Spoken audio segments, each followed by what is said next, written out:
hear myself through my headphones. Yes, man. Like, I feel real good about this right now. Pay attention, because you are now listening to Permission to Speak Freely. What's going on, man? Hey, I just want to let the world know, you know what I mean, off rip, I'm the host today. You know what I mean? I just want to make that shit known. I feel good. I feel pumped up, man. You know, we having a little bit of, technical difficulties, but, it's all good, man. We always going to make it happen. We always got to put something out for the fans out there, man. So we going to make this shit happen regardless. Yeah, I'm going to apologize in advance because the audio was messed up on the last episode. My audio was messed up on the last episode. I can't apologize for Teach Audio because Teach Audio is always messed up, right? but mine was messed up on the last episode, and it's going to be messed up on this episode, right? It's messed up on this episode because I got my mic, I got my headphones, I got everything, but Apple don't have like USB inputs or something. So the USB extender, I don't have it. I don't have my laptop. If you know and you follow me, you know my laptop, it got wet. It finally went down.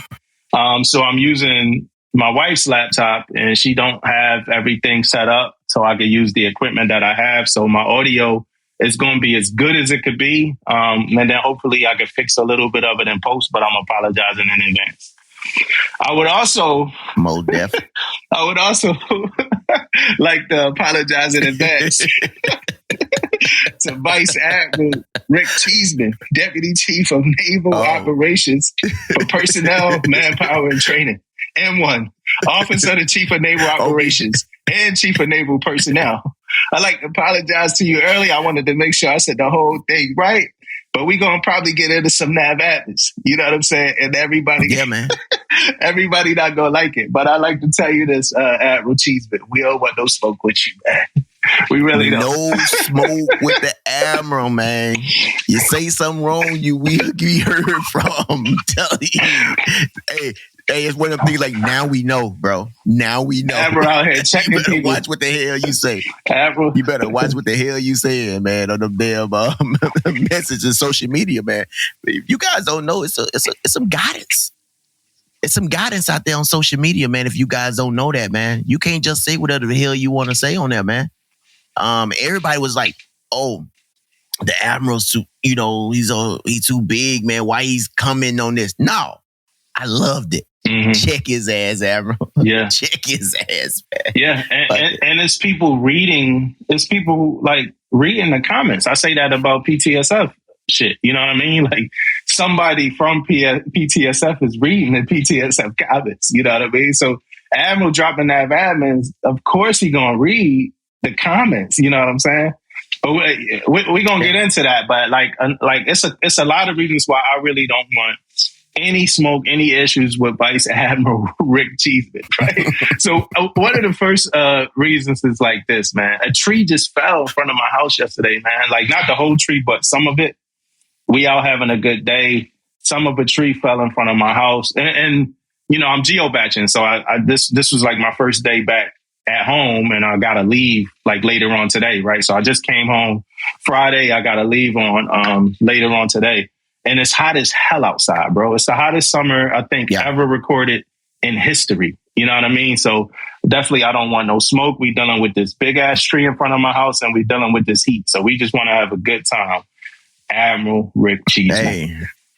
Yeah, and I want to add to that when it comes to that big tree in your yard, man. You're right.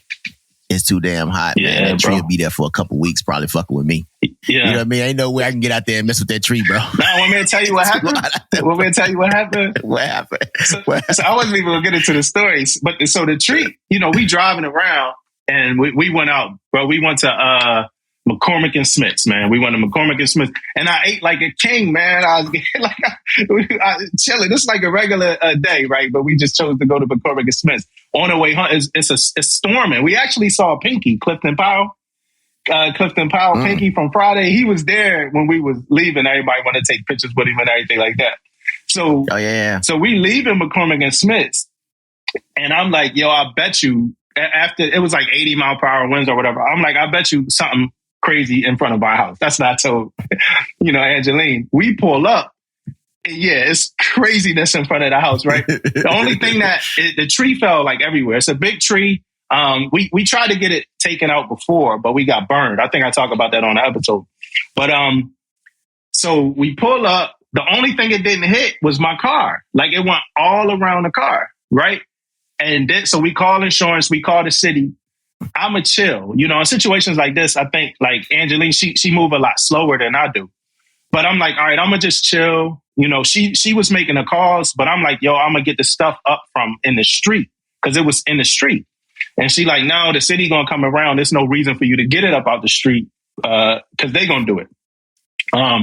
Man, I look outside. One of the neighbors out there, man, like one of the neighbors out there getting the shit up from in front of my house, man. So I'm like, oh, yeah, man. So he a dude, bro. you know, he a husband. He in the service. He in the Air Force.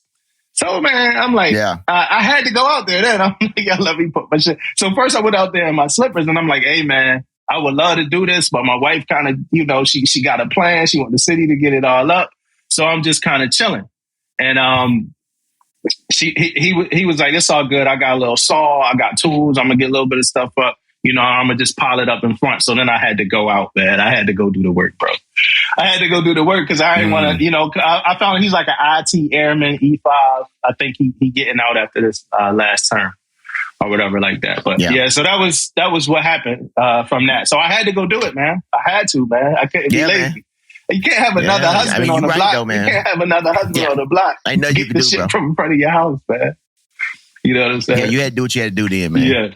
You know, I probably would went out there and try to convince him to go back inside too, man. He had all his tools out there. He had all his tools. It wasn't no convincing this dude, man. He was ready to go, man. He was ready to go, bro. Man. And not much else happened with me this week, man. I think I'm an RA now in the barracks. And I was going to talk about some of the RA stuff, man. But to be honest, some of this RA stuff is I'm going to keep it confidential, man. You know what I'm saying? But it ain't right. You know what I mean? like I had, so like, all right, so let me ask you a question. If you're an RA, right? Yeah. Do you believe that you should be like mediating between people in rooms? Like, so for instance, no. You said no, right?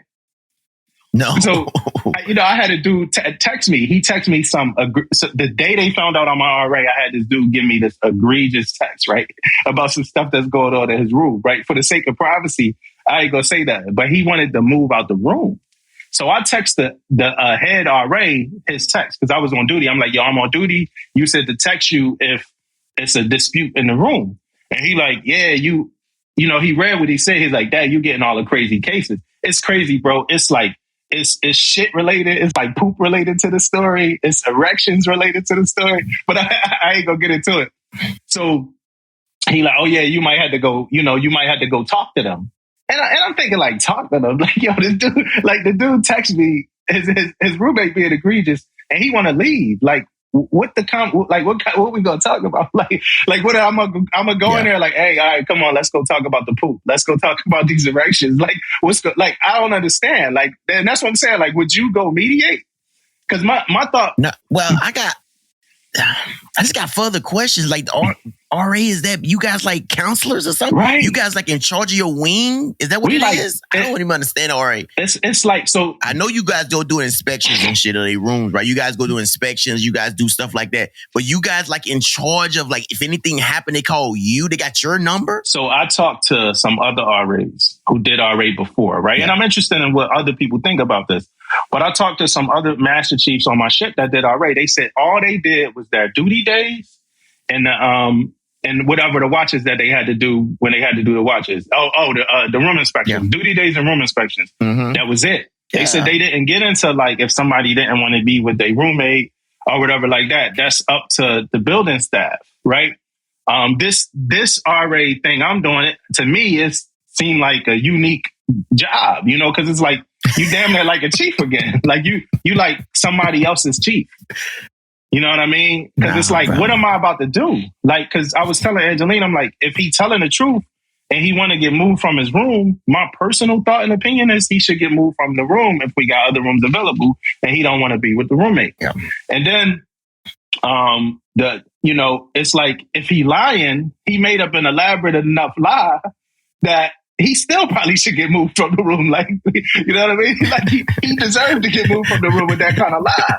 So then somebody told me, and I could be completely wrong, and I'm okay with being wrong with it if anybody listening, but somebody was like, yeah, what if like they like only want to get moved from the room because they don't like the race that the roommate is?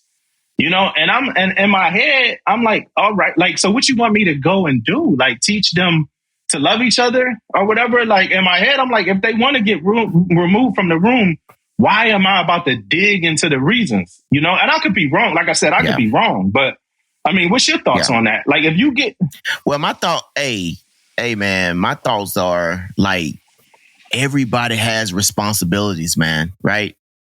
If that is not your responsibility and you go there and you say this and you say that, and it could be wrong because it's not your responsibility. You're not the expert at the room stuff and the building and all that stuff. You go there and you do the wrong thing. Who knows, right? Then you get called on the carpet for it. And then I'll be like, why you calling me? I should have been talking to the motherfucker in the first place. Yeah.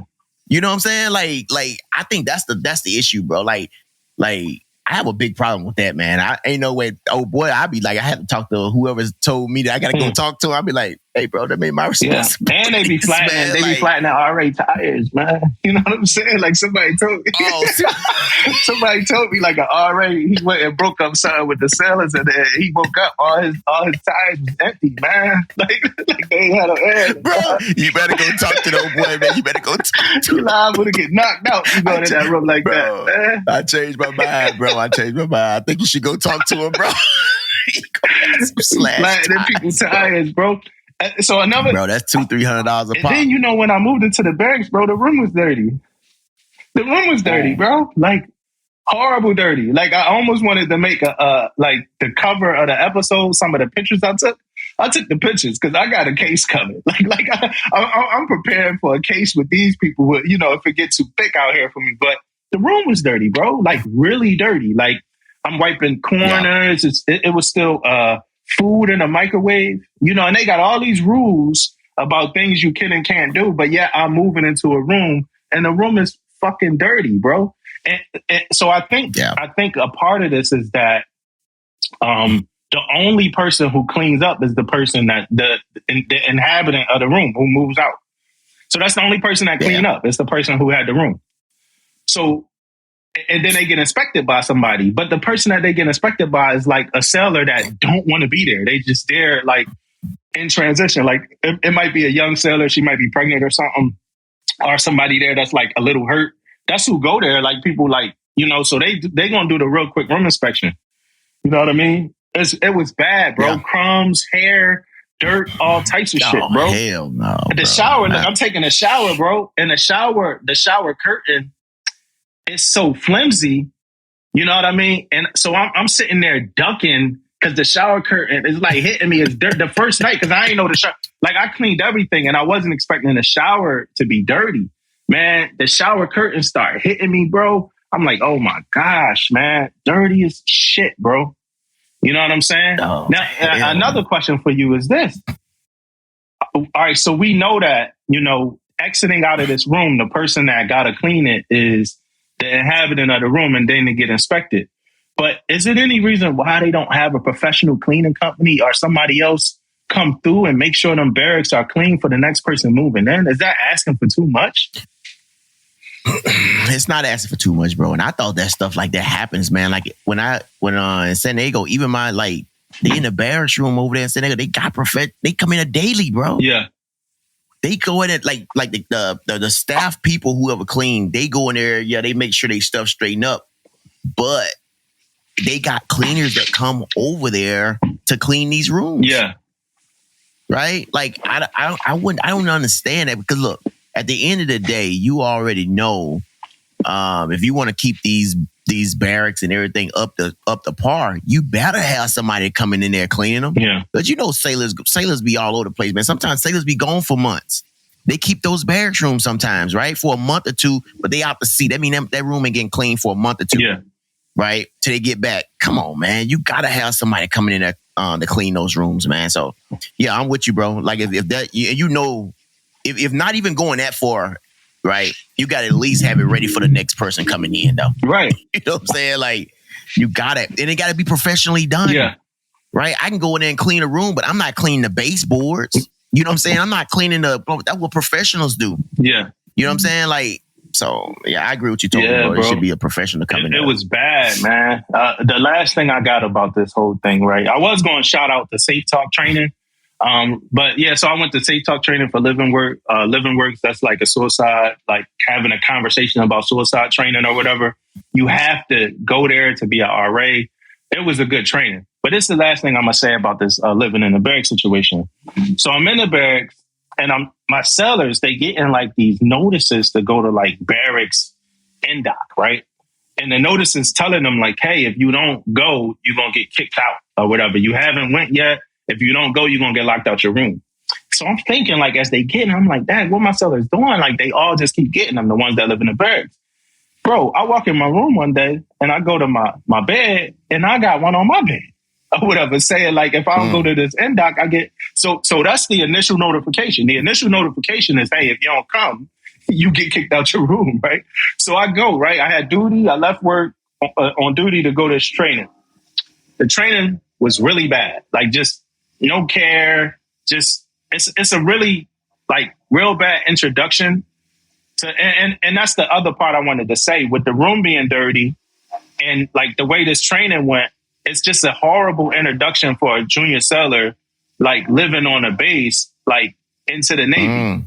Like, and I'm looking, and I'm senior enlisted now, and I'm looking at the way like our junior sellers would be kind of introduced by people who really don't give a fuck about what's going on and how they living or whatever like that, right? That's the first thing. And this don't got nothing to do with nobody personal. This just a whole standard of living type thing, right? So then the second part, this training was bad. It wasn't good, right? Again, this don't got nothing to do with nobody personal. This training is probably given by a seller that really don't even really want to be there. That's in some transition. Now, I felt so bad for her, though, at one point in the training, because as I'm living in these barracks, right, we got a laundry room. It's no trash cans in the laundry room. And the only question I had at this NDOC is, why don't we have trash cans in the laundry room? So since there's no, you know what comes out of a dryer? Yeah, all the fucking lint, right? So since there's no trash cans in the laundry room, what you think the sellers in the barracks doing with the lint? Right on the fucking floor, right on top of the washer dryer. It's all over the fucking place, bro. Right? And that, to me, that's nasty. Like, so I take my lint to my room. I take my lint and I put it in the trash in my room, right?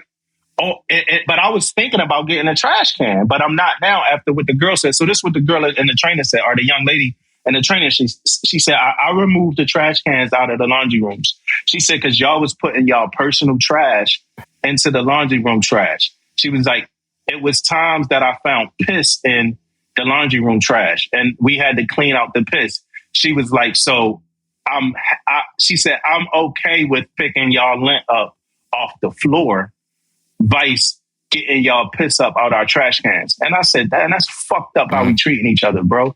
That's messed up how we treating each other, man. She a seller just like everybody else there. You know what I mean? Like we all sellers. And y'all got this girl picking y'all lint up off the damn floor, but like, because that's a better option than cleaning y'all piss up out the toilet. You know what I'm saying? That's crazy, bro. That's crazy, man. But I here to tell you this, bro. I'm here to say this. I'm not surprised. I'm not surprised at all, man. Sailors out of control, man. They go out there, they get fucked up, get drunk, get whatever, and come back and just do whatever, man. Like, I don't know if it's to impress their friends or whatever the case may be, man. But guess what, man? Somebody else got to clean that crap up. Yeah. It has to get cleaned up. Somebody got to do it, you know?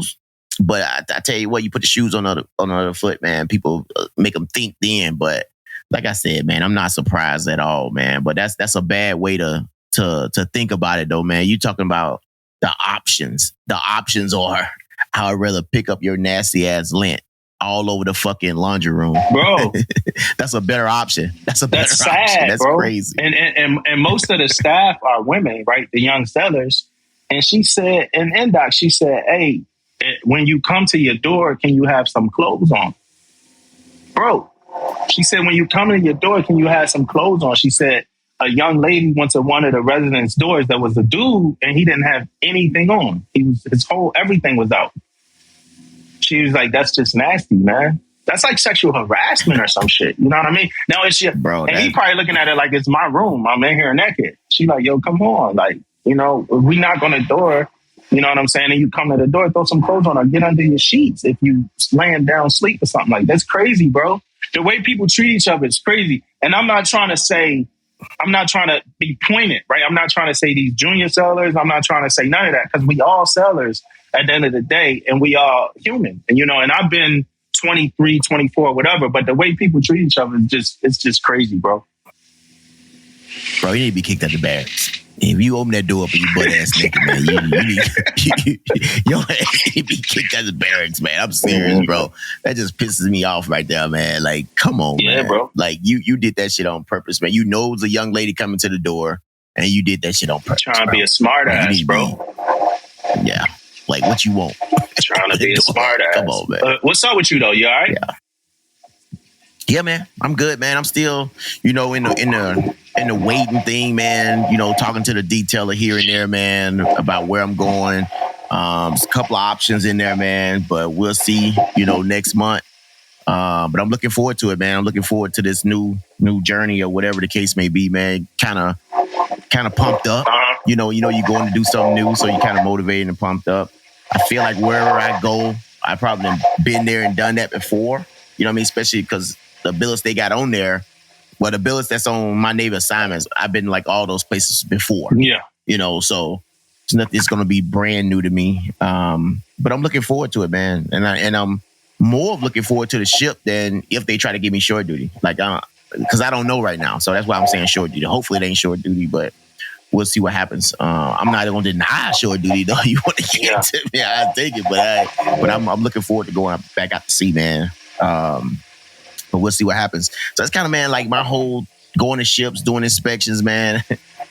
And we're going to get into this a little bit later because, you know, the MACPUN put out some guidance, man. So we'll talk about that a little bit more, man. But here to tell you, bro, we most definitely, I think for this first one, the MACPUN put out, man, like I said, we'll talk about it a little bit later, man. He hit it on the head, though.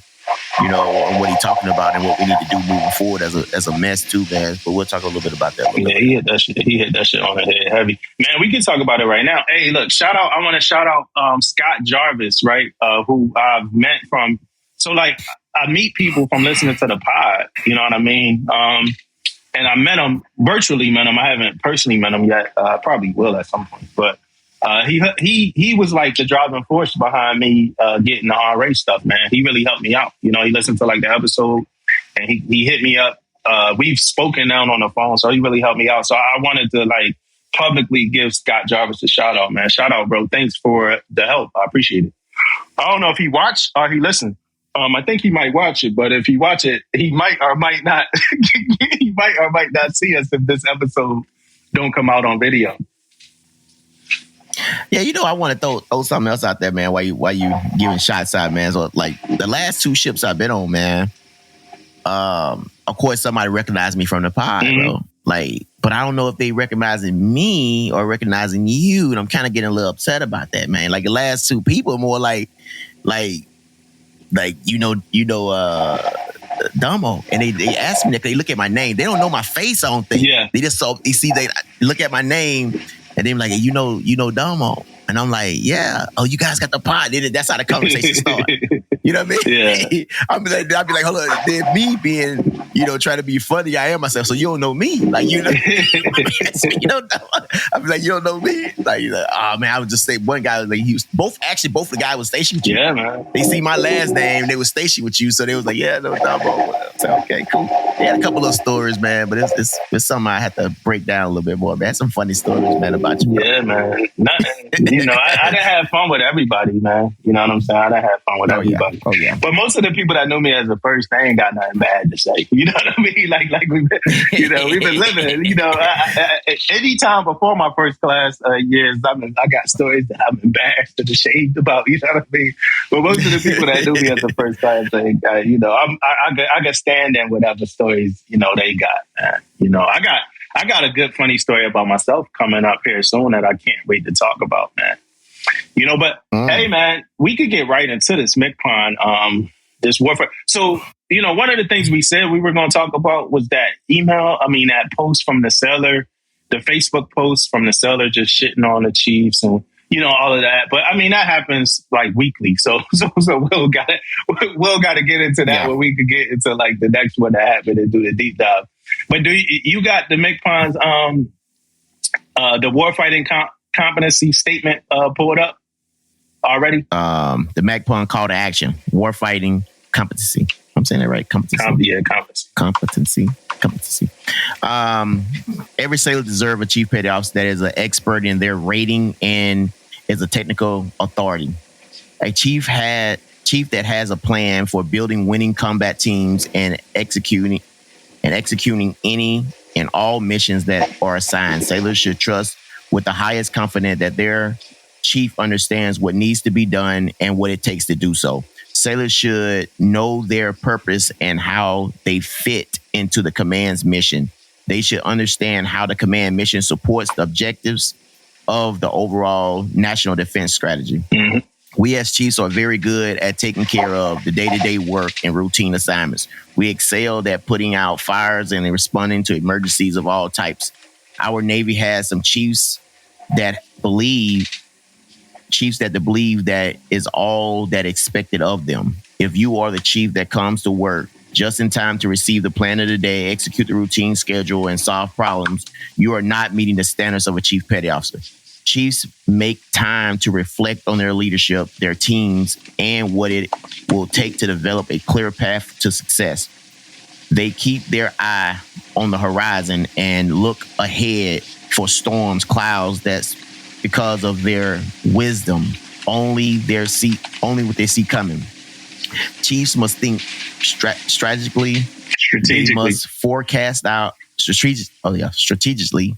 They must forecast out, find their potential problems, and solve them before they occur. Chief needs to plan and plan early. Chiefs should have a comprehensive watch bill replacement plan. Chiefs needs to understand their maintenance, administrations, training, and all other things that must be done. They must know when to do it and how it needs to be done. I got three. I got it. A chief must be without any doubt the technical expert. Sailors, both officers and enlisted alike, must believe in their chief as the ultimate authority on technical information. Chiefs must embrace a life of continuous learning and impress this upon their sailors. Chiefs are relied on to make the right decision in the execution of our mission. Chiefs must prepare their sailors, give them the tools, the time, and the training necessary to succeed. Teach them. Make technical mastery the number one priority and reward it. We need warriors that can maintain our platforms to include themselves, combat ready and operational when casualties occur. Casualties will occur, and we must fight our way through them. Find opportunities to continue challenging your sailors and your teams to not only be qualified, but proficient and confident. Chiefs occupy a privileged position in the Navy, and as such, the Navy expects a great deal from its chiefs. We have much work to do in this area, and I need you to look hard at your skills, find the gaps in your knowledge, and shore them up. Never be satisfied with the status quo. Always look to improve yourself. Let's get after it, right? What'd you take from that? Bro, first thing I took from my first read it, man, was like, I never, something from the MCPON's level, right? His level, I never seen it broken down like that, man. That's everything a chief should be trying to do on a daily basis, bro. I never seen it broken down to your day job. Like, he talked about replacement plans, bro. When is a MCPON thinking about a freaking watch bill replacement plan? So everything was broken down, and that's so my first thing was on how low he went to break this down, right? And then to how high he get on where you should be at. That was kind of my first take on it when I first read it. Mm-hmm. So, when I saw it, I thought about the conversation that we had when I was at lunch with the MCPON about the St. Croix, the St. Croix waters, the carbonated water that I talked about on this podcast. He basically, the first part of him addressing that, You know, where it's like, it looked like it's grapefruit, but it don't taste like it's grapefruit or whatever. That's the first part of that, man. And one of the things he said, you know, we might spend a little bit of time on this. It's crazy. I got for full transparency, I don't even got my normal memory card in here. So it's just 2.5 hours or whatever, right? But he says, if you are a chief that comes to work just in time to receive the plan of the day, execute the routine schedule and solve problems, you are not meeting the standards of a chief petty officer. That was smoke, bro. And I don't know, because I've been busy, so I haven't been active on like social media. Anybody was upset about this message? I haven't heard anything about this message, right? And I tell you this, and I don't know how it could be, man, because he was talking directly to Chiefs, man. And if you ain't feeling this shit, man, this is why this McPun is in place, man. I'm telling you right now, this is why he's in place, right? This is the type of shit that need to be heard, man. Like, as a chief, this is the type of shit to be heard.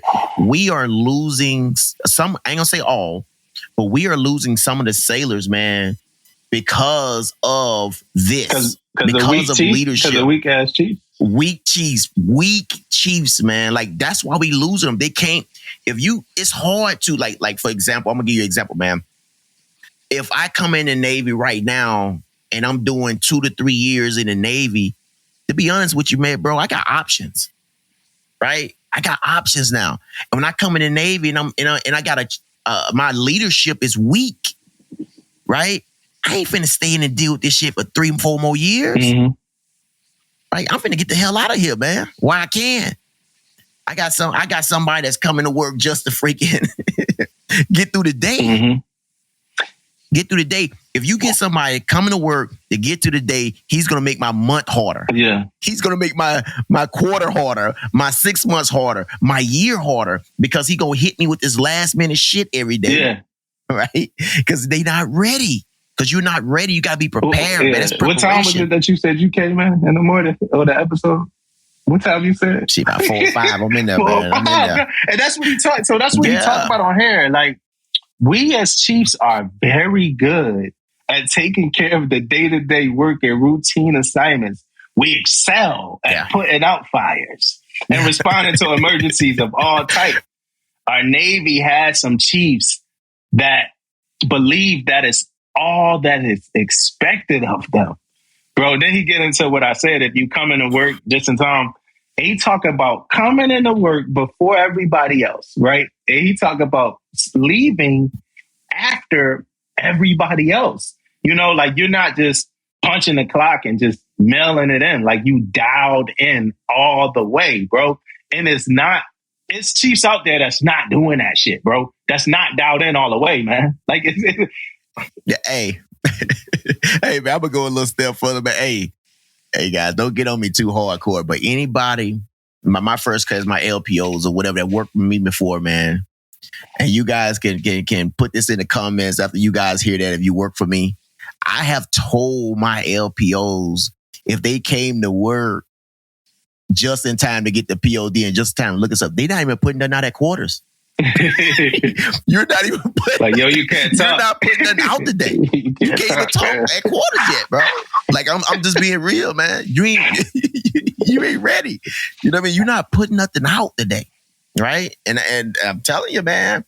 But that's because at the end of the day, man, the sailors deserve better, right?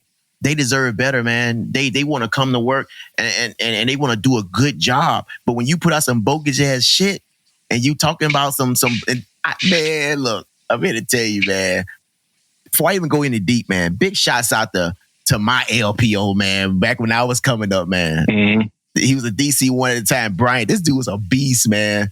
I wasn't ever like worried about that. I'm talking about chief stuff. I'm talking about as an LPO, bro. Like, and when we talking about dude getting it in, man, making sure we was prepared and stuff, man, and we have to carry that on, man. Mm-hmm. One thing about the mess, we always talking about legacies. We always talking about, keeping, heritage. Tradition and all this stuff, man. Heritage and tradition and all this stuff. This is the stuff also. Mm-hmm. It ain't just about being a chief, it's also carrying this heritage, carrying this stuff, right? Making these young men and women better, right? This is what this is talking about, man. Being prepared, training them. They are the future of this military, man. Yeah. These young kids are the future, man. If we don't set the right standard now, what the hell what the hell the future gonna look like? If we ain't here to set that standard, man. And my question of the day is, when do you become a technical expert? That's my question of the day. We don't got to get into it yet, because we're going to get into it later. But my question of the day is, when do you become a technical expert? So he said this. He said, every sailor deserves a chief petty officer that is an expert in their rating and in technical authority. Like I said, we ain't going to get into that yet. He said they should understand how the command mission supports the objectives of the overall national defense strategy. So that's another thing, like bridging the command to the national defense strategy, and that's in the first, they should know their purpose, how they fit into the command's mission. They should know how the command mission fit into the whole defense strategy. Then he gets to this other portion of it that we just kind of broke down and went through about thinking strategically, forecasting out, and finding potential problems and solving them before they occur. Right. Then the third part is, again, it's about technical expertise and how your sailors should and your officers should look at you like you're that technical expert. So you need to be proficient. You need to be confident, right? You need to be confident. You need to be confident. And then the last part is just the charge, like go and get after it, right? A couple people was upset about it. I saw some sailors in the comments talking about he didn't bring up physical fitness and appearance. We talked about this on an episode before. I don't think the Navy's focus is 100% on physical fitness and appearance. We're not like an Olympics gymnastics team or whatever. You know what I mean? Like, it's the Navy. You know what I mean? If you could do these push-ups, you could do these planks, and you could hit that 1.5 miles, that's what they care about. A lot of battle is not going to be really fought like on a battlefield, and it's just me being a dumbass electrician. I could be completely wrong. But I can't see that much battle being fought on a battlefield where we need like super soldier fit people or whatever like that. The Navy's not really prioritizing PT from, I'm at another command, and it holds true. Like, you know what I'm saying? PT is not priority. At my new command, it's somewhere in the POD. Like, hey, this the PT block. It's here. We're saying it's here. We're saying that it's time to do PT. PT is, in my opinion, not prioritized anyway. So I'm kind of tired of sailors, and I know they doing that because, Mick Klein, he not built like Captain America or whatever like that. You know what I mean? So I think that's why they like pulling that out of what he's saying. It's like, damn, like let this man talk to the Chiefs. Let him talk to them in the way that we need to hear some shit. For some point, don't grab the thing you don't even know the man, never met him. Don't grab the thing you think he lacking and then kind of hone into it. But that's the generation that we in now, right? And we're going to talk about that a little bit more, too, when we get into Vice Admiral Cheeseman and what happened in that situation. Yeah. Man, with the PT thing also, man, like, you're right, man. Sailors know that's not the priority. They just want to find something to pick at, man. You know what I'm saying? You got to find something to pick at. But think about it, man. If we did prioritize PT, those same people in the comments would not want to go. You know what I'm saying? Like every day. Yeah. That's all. Yeah. And we doing it once a year now, right? Come on. We almost down to once a year, doing the fucking the PFA. The PRT. Yeah. So yeah, it's not most definitely not the focal point, man. Yeah. But yeah, man, we that shit ain't gonna win no awards, bro. Like we gonna line up at the battlefront and see who can outplay the other who can outplay China. Like, everybody get in your plate position. You know what I'm saying? Like, no, it's not gonna happen like that. Like, no, most definitely not gonna happen. Your 2-pack. Your 2-packs. Your 2-packs.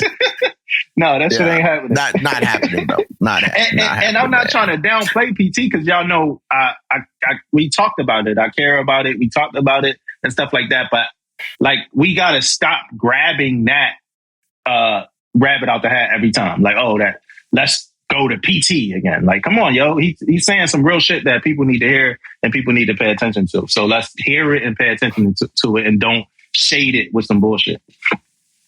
Yeah, you know what I'm saying. Man, you said something earlier about like some of the wording of this, man.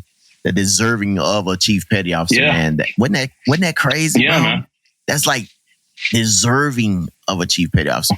That's why you guys are seeing. I'm gonna take this a little bit further, man. Like he really didn't talk about this in this one, but that's why we're probably doing this new marketplace thing too, man. To get these chiefs on ships, get the chiefs and senior chiefs and master chiefs in positions they need to be at, man. Mm-hmm. It's a lot of ships that I go on that don't have a chief, right, at all, right. So I think that's another reason why we're doing this marketplace thing, and hopefully we, I know it's in like the new phase of it, but hopefully it all work the kinks out of it and get people where they need to be at, so everybody can succeed. Bro, Chiefs. I mean, Chiefs need to make it. Chiefs need to be making impacts out here, man. We as Chiefs, we need to be out here making an impact. I'm on a new shit, man, and you would think, right? And I got a whole lot to say or think about, but like Chiefs need to make impact, man. And it's a lot of Chiefs that's not doing that, bro. You know what I mean? I ain't gonna say a lot. Okay. It's a number. It's a number of Chiefs that's not out here making an impact. If it wasn't, he wouldn't even sent that message out. But with my eyes, I've seen with my eyes some Chiefs that ain't being impactful, and I've had conversations with them as well. Yeah, and for all the Chiefs out there, man, this is how you're gonna make an impact, man. This is one little quick thing I want to say to you guys, man. Knowledge is power, right? And not only knowledge is power, man. Knowledge of the command mission is power, right? Sailors come to work every day, right? If they don't know what the hell is going on, man, if they find out, like, you have to go to these meetings. Mm-hmm. You got to go to these meetings. That's why everybody's like, oh, we're in these meetings. If you miss some of these meetings, you're going to miss some information that you could have put out to your sailor so they know what's going on. It ain't all about the work.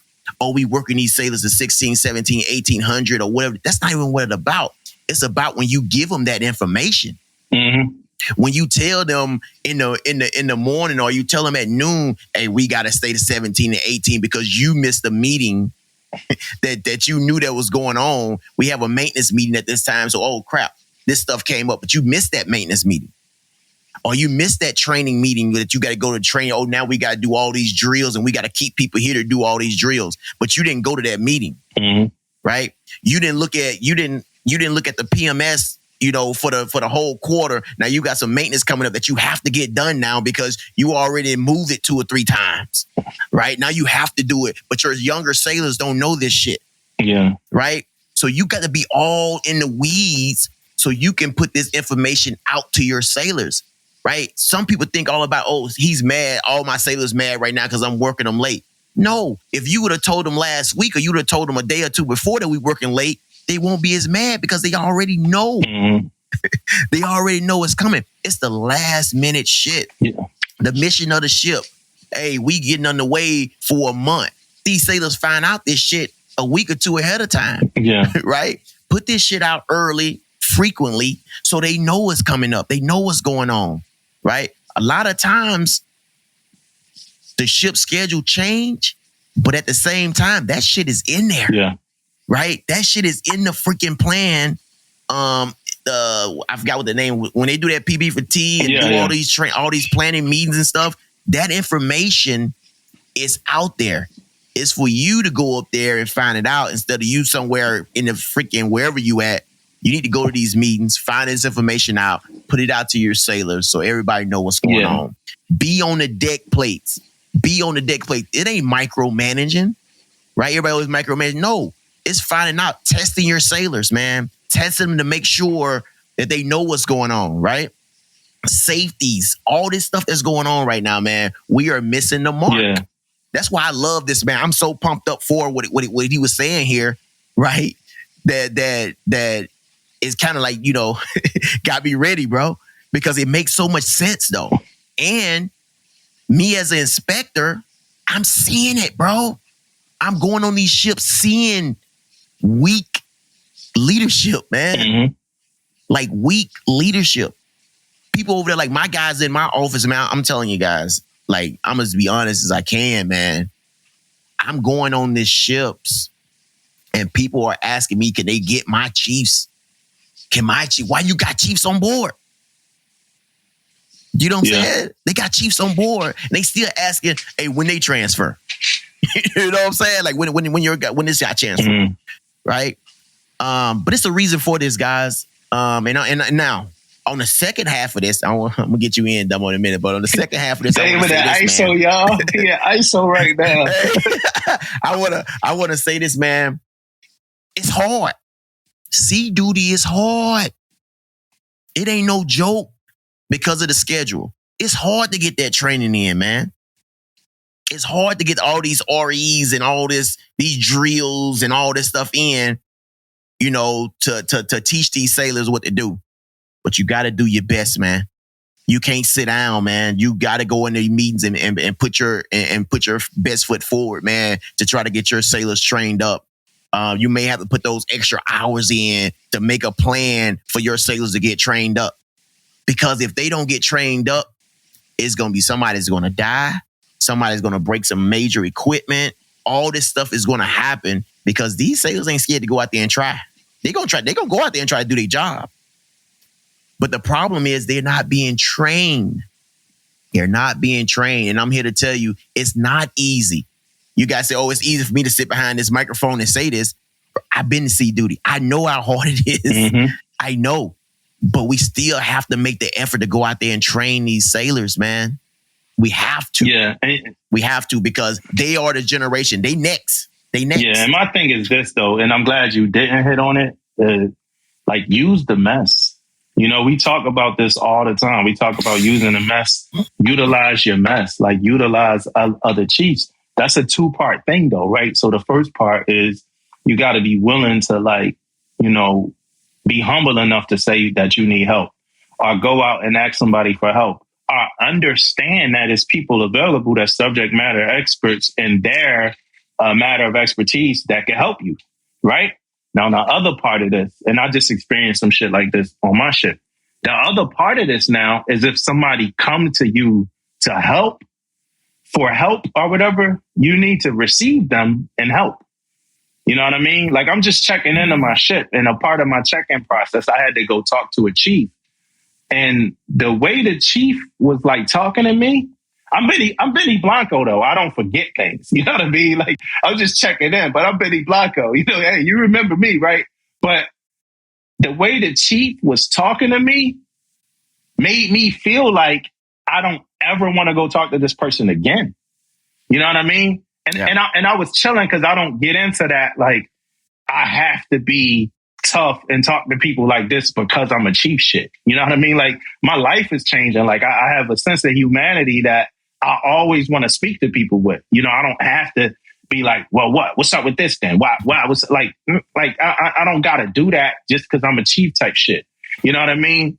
So, but the more people act like that, like not receptive of like when people come to them for help or like try to be assholes or try to make people feel like they should know some shit that they don't know. Like, it might already take a lot out of me for me to come to you and ask you for help. I might already be like, Pam, I'm a senior chief. I probably should know this answer. I might already feel like that.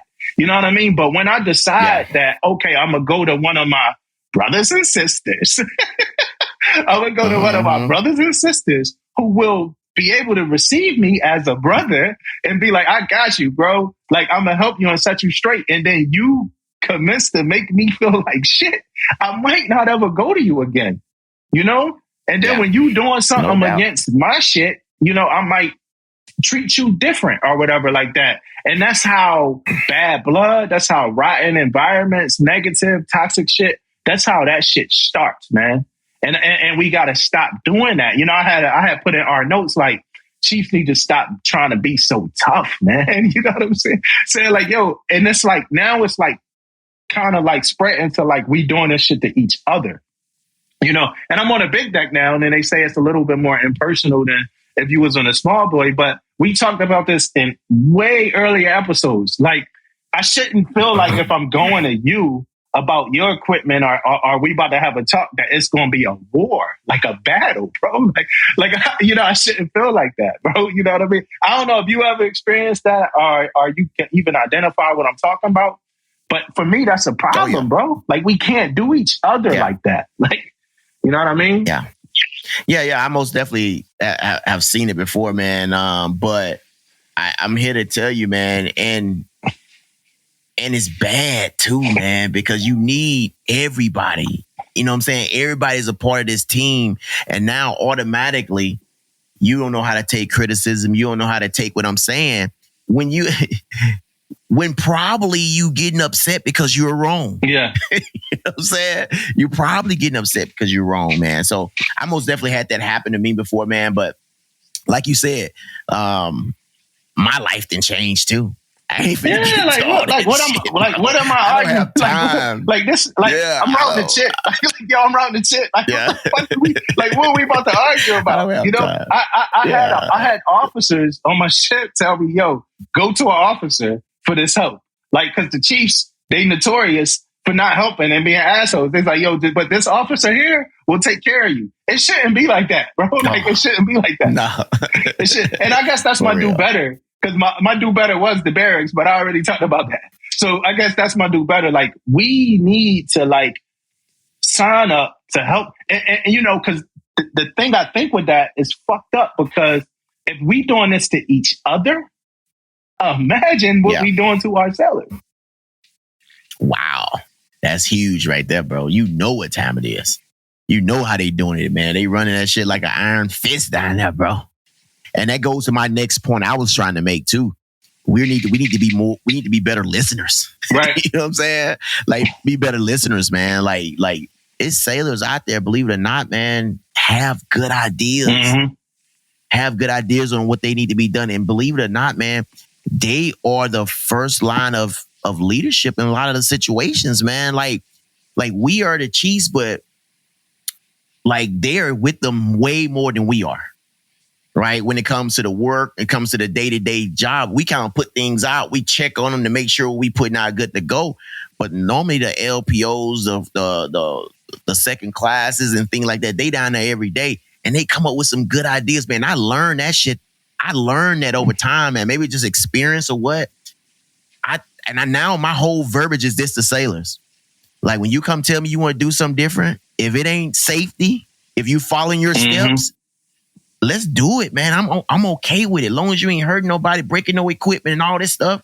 Let's see. Yeah. Right? Long as you ain't finna, get in trouble for nothing you doing or whatever. As long as you following the right steps, let's do it. Let's check it out. Right? Because I can learn from that too. Yeah. Because I always tell sales all the time, this is how I did it. Mm-hmm. Right? I'm not telling you to do it just like I did it, but I want to tell you we got to have the same end goal, though. Yeah. You know what I'm saying? The end goal got to be the same, but people do something differently. They think differently. My thought process is way different. I need to see, touch, feel. Some of these kids can break shit down by looking at it, bro. Yeah. You know what I'm saying? Be like, boom. It's different. So you got to listen to them to understand what they saying. So you can say, oh shit, man, that's a good idea. You know how many times I said that since I've been a chief, bro? And be humble. Be humble. Be able to take. Be able to take. Yeah. Be able to take the shit. Like, I'm not perfect by any. We sit here, we talk and stuff. We got the pod. I never want somebody to listen and be like, well, who the fuck they think? I'm not perfect. I make mistakes. I've made mistakes. I'm going to continue to make mistakes, whatever like that. But be humble. And my last thing, because I know we could talk about this like forever. It's like, for me, my last thing is like, you got to be invasive. At times with certain stuff. I just got to my ship, man, and the barracks. I had to go down to not the barracks, the berthing. I had to go down to the berthing and talk my standard in the berthing. This don't got nothing to do with being an electrician or nothing. This the berthing, bro. Berthing ain't up to the standards that they got posted outside the berthing on the ship. That's our job. My job is to go down there and be like, hey, what y'all doing down here? Let's do this. Let's get these racks together. Let's boom, boom, boom. I ain't gonna get too direct or personal, but just broad strokes. Like, that's my job to go down there and do that. You know what I mean? And when I go down here now, this is the first time I'm coming down, so I ain't going down being an asshole. I'm going down there. We having fun. I'm me. I'm joking. We laughing. We looking at racks. We figuring it out. I got the instruction in my hand. We going over stuff. I'm not talking about things that I can't read in the instruction. I'm not talking about things that I can't prove. If I said something that wasn't in the instruction, I came back with the instruction. But we doing this. This a full 360-degree like leadership shit. You know what I mean? I can't be blind to the burden because ain't nobody gonna come up to me and be like, hey, your seller's this or that. And that's one of the things I was talking to one of my first classes about. Like, you can't be out here campaigning for the food if you ain't never tasted. You know what I mean? You can't be out here saying that the shit good if you never had it before. You know, that's a big thing for me. You know, and that happens on them big deck ships. It's somebody speaking for somebody that's speaking for somebody else, that's speaking for somebody else that might not really know what they doing. But if you never like peel back that like onion or whatever, you never find that out. You know what I mean? And I can't go, and I was telling one of my first classes this, I can't go to Cheng and tell Cheng something that I don't know. I just can't do it. Yeah. I can't. I don't know about nobody else, but I can't go report something that I don't know to be true. Like, it's like, well, how you know? Well, EM1 told me. Well, how did he know? Well, EM2 told him. Well, how did he know? Well, EM3 said that the fireman, like, no, I need to know. And I don't know if that's micromanaging or not, but I can't speak on something that I can't stand on, bro. Yeah, hey, and tracking, and man, that's so huge right there, what you said, man. Like for real. Like, you can lose your leadership or your subordinates, whatever the case may be, man, if you putting out information that you heard, if it ain't correct. Right?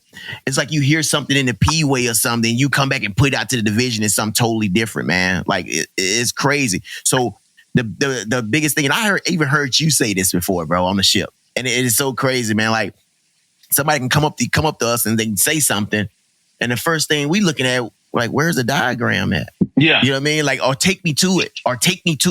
You know what I mean? Let me look at it, like what you're talking about. Because you can explain it more and you see it. Man, if you want to lose somebody real quick, put out some fucking information. You just put me on fire, bro. Yes. You just lit me up, bro. Information. Get out your damn chair. Get out your chair. Get away from your computer and walk with your seller to whatever it is they talking about and see what the fuck they talking about, and stop demanding that they come back to you 100 times with another piece of the information. Get out your chair. Lock your computer or log off your computer and go to whatever it is they talking about. Go to your sellers. You know what I'm saying? I'm so tired of that. Expect what you inspect. Yeah. Yes, indeed, man. It ain't no game. Boy, it's crazy. crazy. You're going to come back to me. All right, let's get off of that. Yeah. We're going to talk about that more. Yeah. I think D-Gus just had an episode talk about the mess too. I ain't even get a chance to listen to it, but I know he probably going in. But let's make a difference, guys. I mean, let's make a difference. Let's make an impact. Let's go, man. Yeah. Take heed to what Mick Prime talking about. Let's real quick get into something funny. Travis King, right? So Travis King, right? He was stationed in South Korea. So I don't know the story. I'm going to look at it a little bit and read a little bit of it. New details are emerging about the American soldier who was detained in North Korea after crossing into the country from South Korea without authorization. Private second class Travis King is now in North Korean custody after running across the border this week, but many lingering questions remain. So I guess he got in trouble. He was in a detention center in South Korea. He got in trouble in South Korea. He was held for 2 months on assault charges. So he punched like a South Korean national. He punched a national in a club last September. So he was fined, and then he kicked a police car. And he was just uncooperative during the arrest, a bunch of stuff like that. So he went to South Korean prison for a little bit. And then he went at the airport, he fled and he joined the tour group at the border. And then he deliberately crossed into North Korea. My man, Travis. North Korea? my man. Out of all places you could go, North Korea? Shit. Fucking crazy. What's wrong with you, dog? I don't know what the hell you were thinking. Shit. Your ass may not make it back now. Yeah. You might ain't be gonna have no lost. good luck, man. Over there, dog. Like, I promise you that, man. You know what I mean? Like, what the hell is... They probably got his ass once his toe hit the border, bro. Like, bring your ass over there, man. Like, oh, and hey, and look, I'm looking at a picture of him, bro. Like, first off, I'm gonna say this, man. You ain't blended in. No. I mean, ain't no blended in nothing, bro. You're black as hell, right? So I mean, and then you don't look like a tough guy either. So you should have took your ass on into custody, man. Did you think? I'm telling you straight up, man. I don't know what he was thinking, bro. To North damn Korea, bro. North Korea, man. They are gonna make an example out of your ass, man. Yeah. You know, and then he a man. soldier. Like, I don't know. He a soldier too. Like you are the perfect thing. Like that shit is like giving, like what you saying is like giving meat to a fucking wolf or something. Like that shit is like, they've been waiting on your ass, man. Boy. That's just a funny story. That's a funny story, man. That dude. Ain't no way that's an easy transition. Like even when you come back, it's gonna be a while, bro.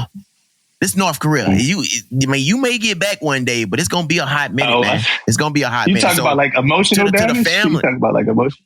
No, I'm just talking about like when he do get back to the United States, it's gonna be a hot minute for you get back, man. I don't know if you know. I don't know if you ever read the stories or he read the stories or, you know, South Korea, North Korea, whatever, man. You want to stay in the South. Yeah, you're going to be there for a while. You want to stay in the South. You don't want to go to the North. You're going to be there for a while, man. But yeah, you was about to say something to the family. What you about to say to the family? I'm interested. Yeah, I'm about to tell the family, man, good luck. Good luck, man. Good luck. You know, I know you guys probably going to come out and make some statements or whatever you guys want to do, man. I just want to tell you guys good luck, man, because it's going to be a hot minute, man. It's gonna be a hot minute, man. I honestly wish I had some kind of empathy and sympathy. But as the story is right now, I mean, you never want to see somebody that shit happen. But that got to be about one of the dumbest decisions that I've ever seen somebody make, man.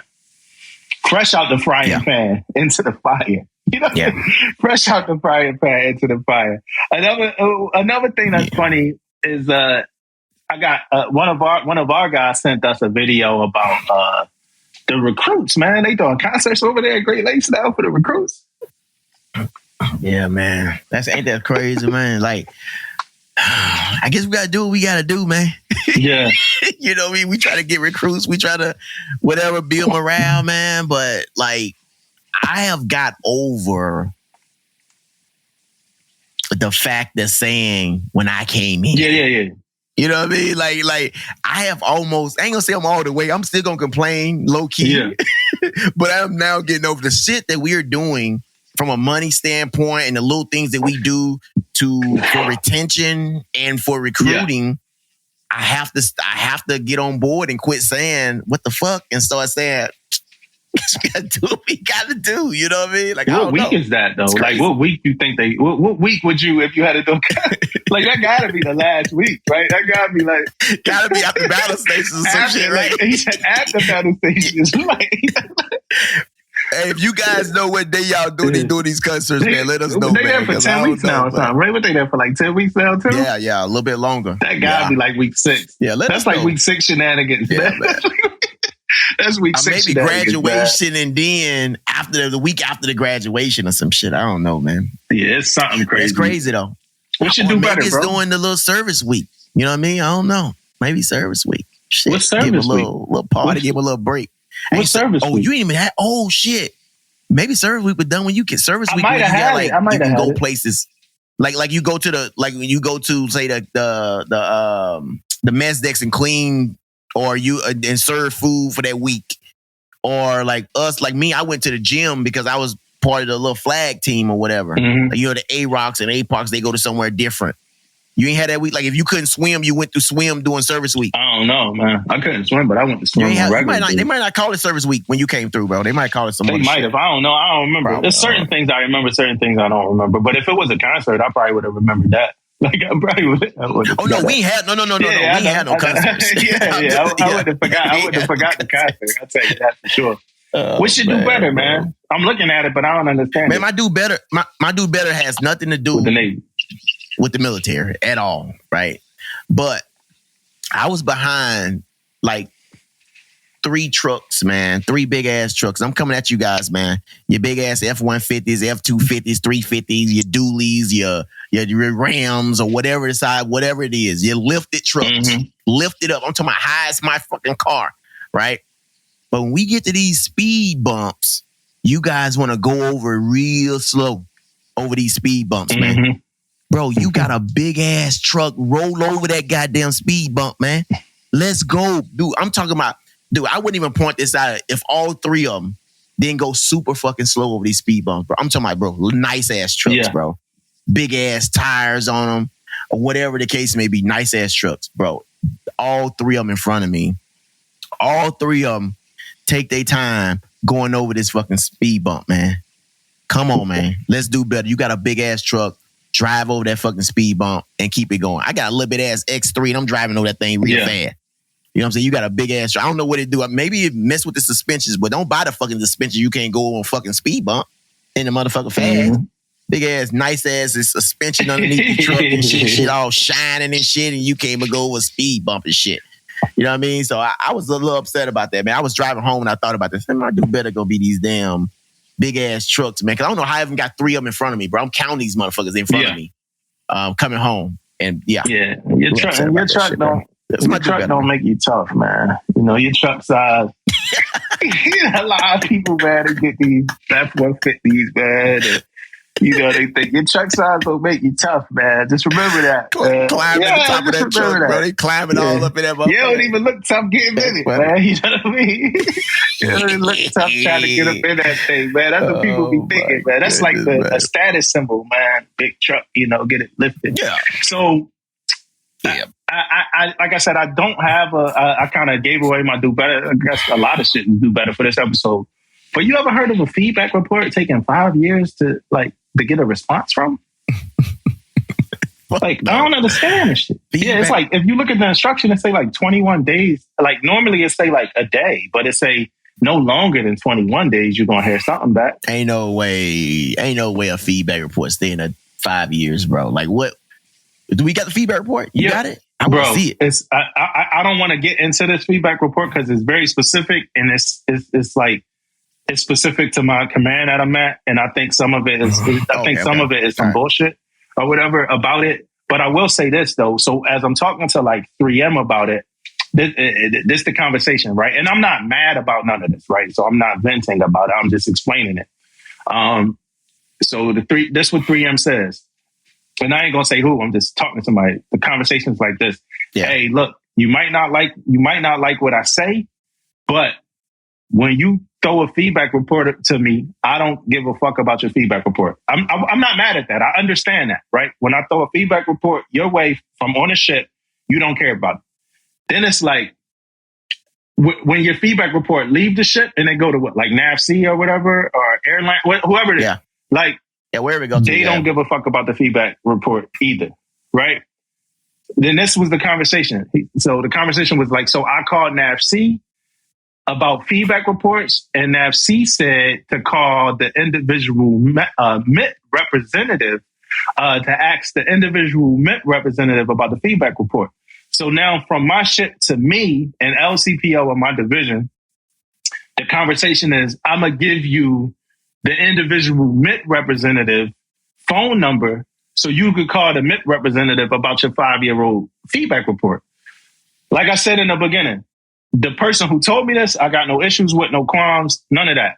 The simple fact that that has to happen is some bullshit, bro.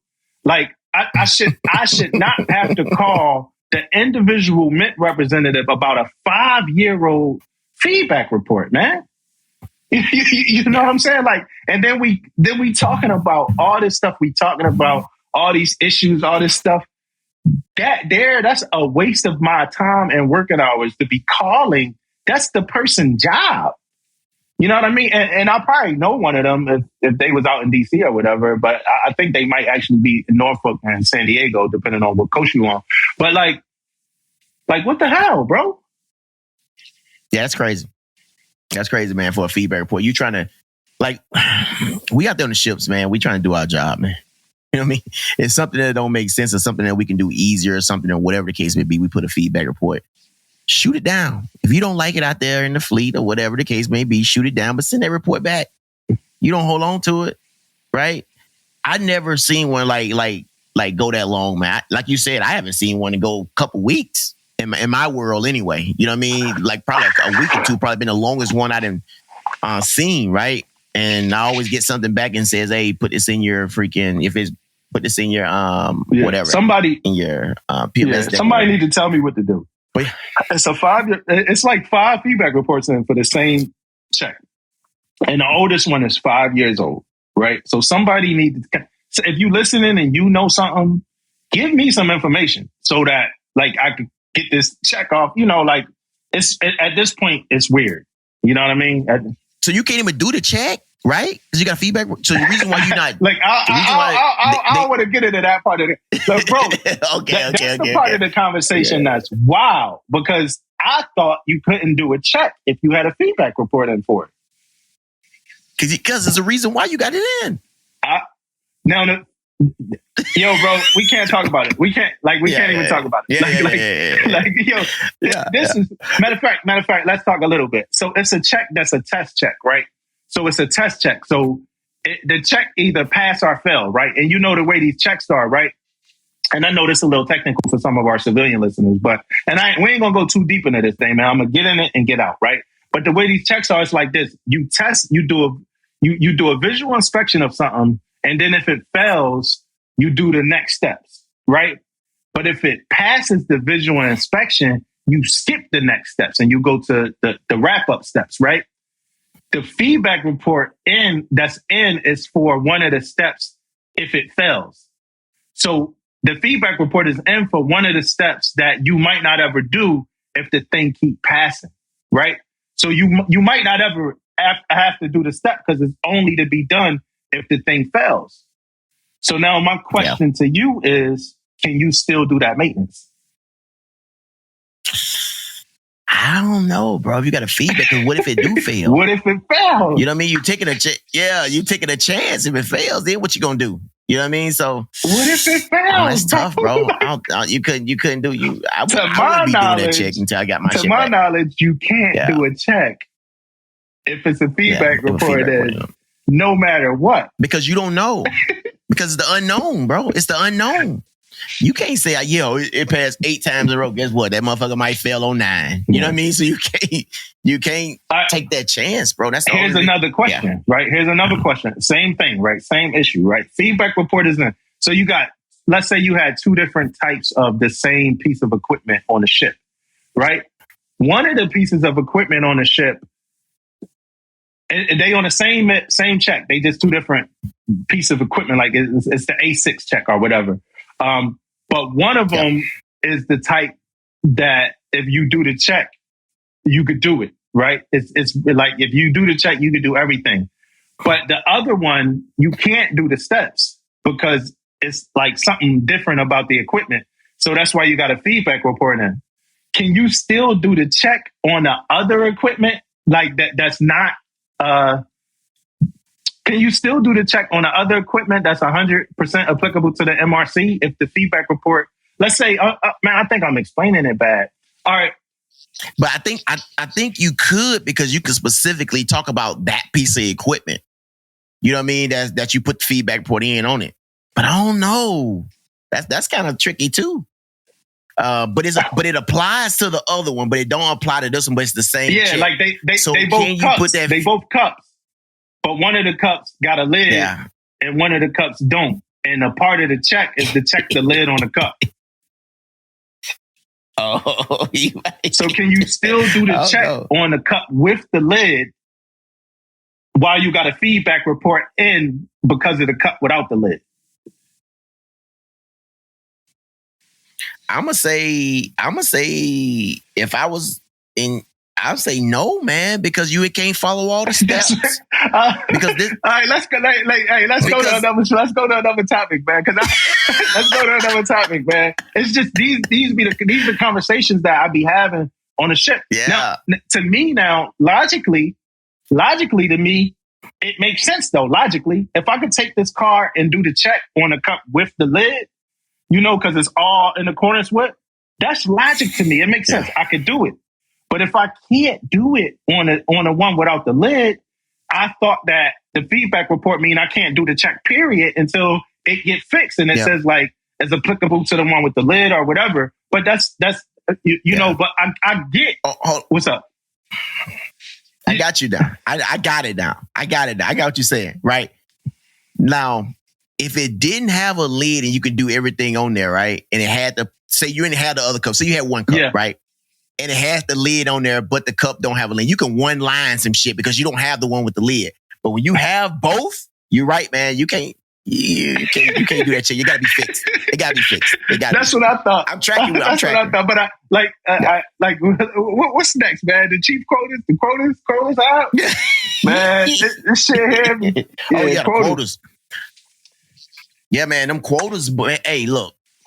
So I looked at the quotas, man, and I went through, man, and I don't know all the rates like that, but seem to me like they vary.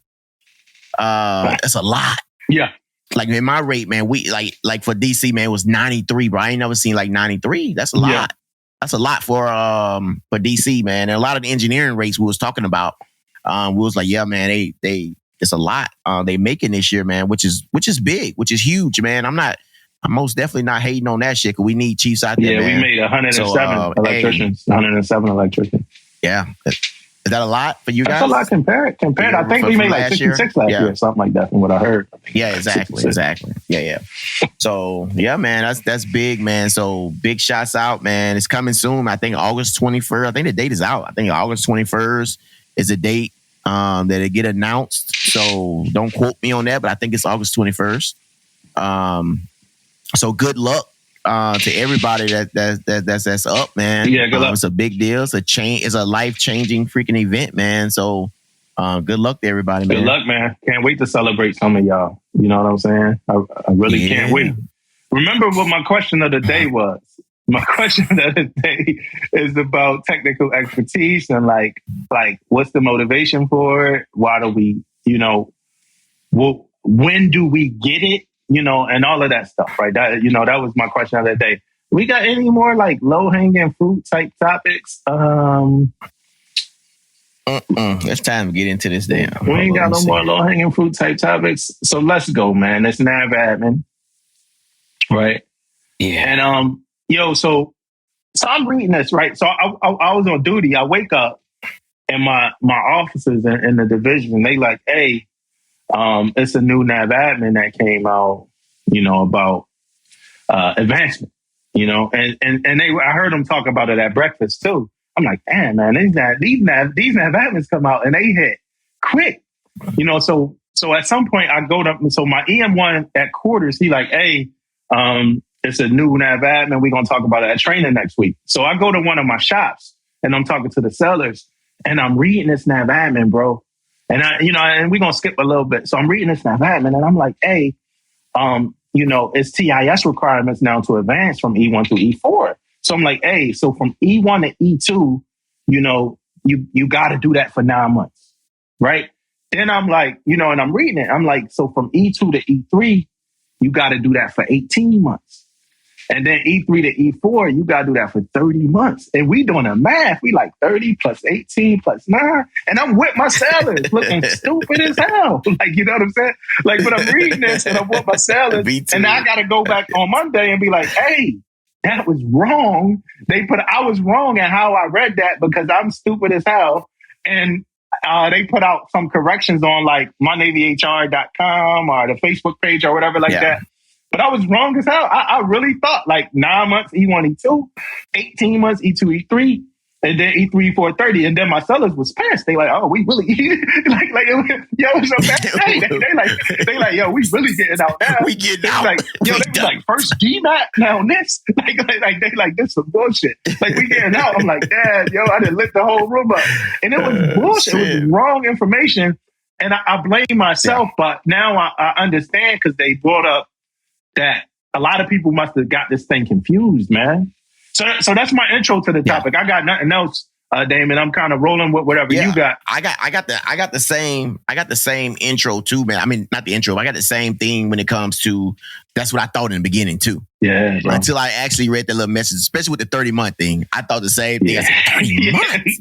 Good gracious, bro. Too, yeah. Like that was only crazy part. I wasn't caring about the 9 months and 18 months. Is whatever, right? But the 30-month deal, I was like, what the fuck going on here? But the correction is, though, 30 months is the entire time, right? You'll be E4 in 30 months from E1 to whatever, right? But the only question that wasn't answered for me, and I think it makes sense. I think I can use common sense for it, but it wasn't answered to me. And it was, if you come in as an E3, how long would it take for you to be eligible for E4? Right? Obviously, they're not going to wait 30 months. I mean, it's not going to be a 30-month thing. You got to stay in the landing pad. You got to be, I'm assuming 12 months. And they eligible, to take the E4 or whatever the case may be. So that was the only question I got that didn't really get answered. It didn't say too much about it in the NAVADMIN either, about that, if they come in as E3. I was wondering about that too. Like, could you even come in now as an E3? Like, like coming, like death and all that are when you in boot camp and you get, promotion to, I think some people got like petty officer. That name from boot camp, right? Like that was like a thing. Did you read this NAVADMIN? I read it, but I read through it real briefly. All right, we're going to read through it. Hey, for the listeners, we're going to read through it. It's funny because I know some listeners don't like when we read through NAVADMINs, man. You know what I'm saying?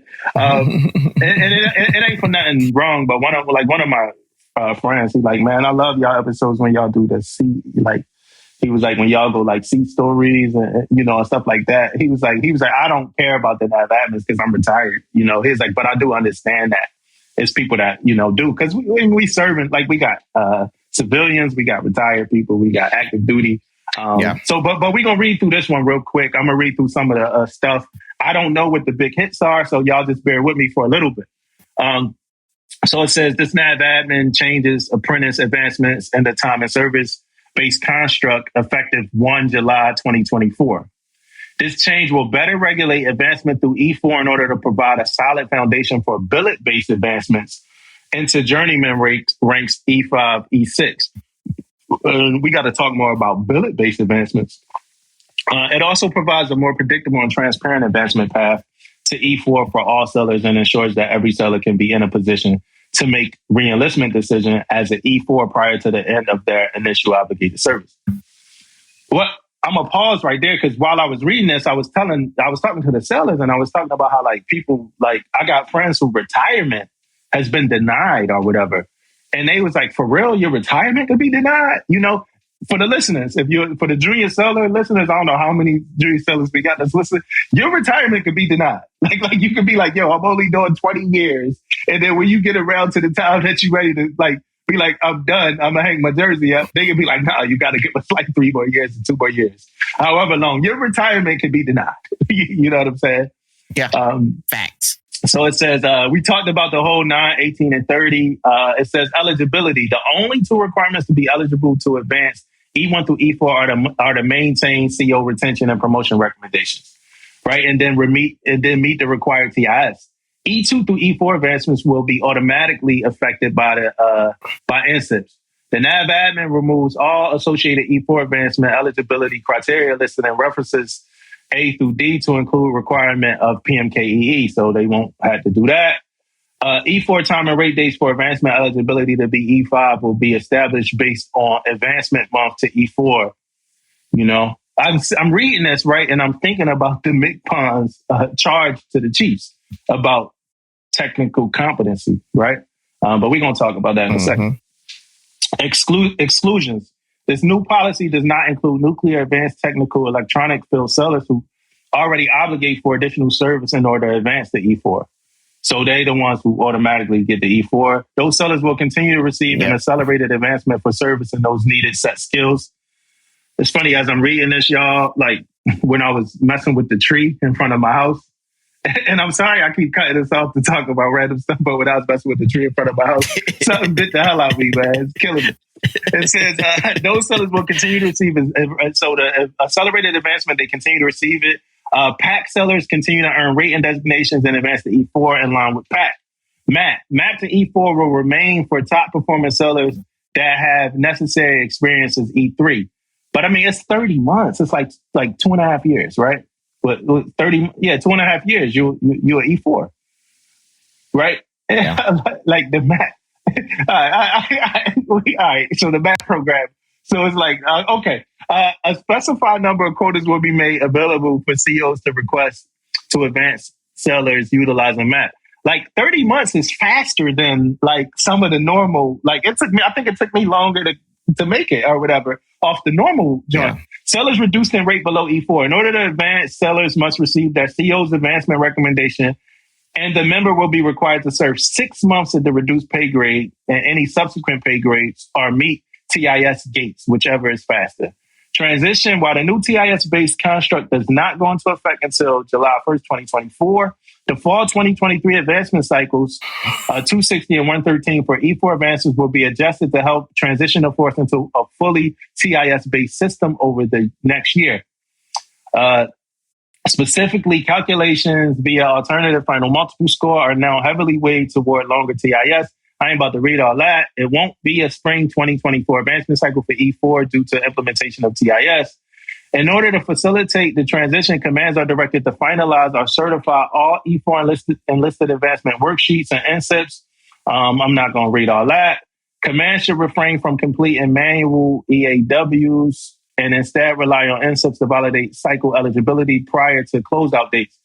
ESOs must certify E4s eligible if those two conditions are met. I ain't worried about that. This NAVADMIN represents a fundamental process change for first-term sellers and guarantees advancement opportunity to E4 for eligible sellers currently in the process of deciding to stay Navy. Those who do decide to stay Navy will soon thereafter become eligible to compete for billet-based advancement into journeyman leadership roles within the detailed marketplace. This NAVADMIN will remain in effect until otherwise canceled. Released by Vice Admiral Richard J. Cheeseman Jr. N1. Yeah. You're right, man. We got to talk about that bill of base thing, man. We need to get more information on that, too. Yeah. Because to me, that sounds like you're not going to get advanced to E5 until you take that bill. Well, that's that's where we're going. That's what it is. But yeah, that's where we're going. And I like to most definitely, in a way, I like it, but I just think, man, that's a lot of management, bro. Somebody who's in there that managing that whole thing. I get it.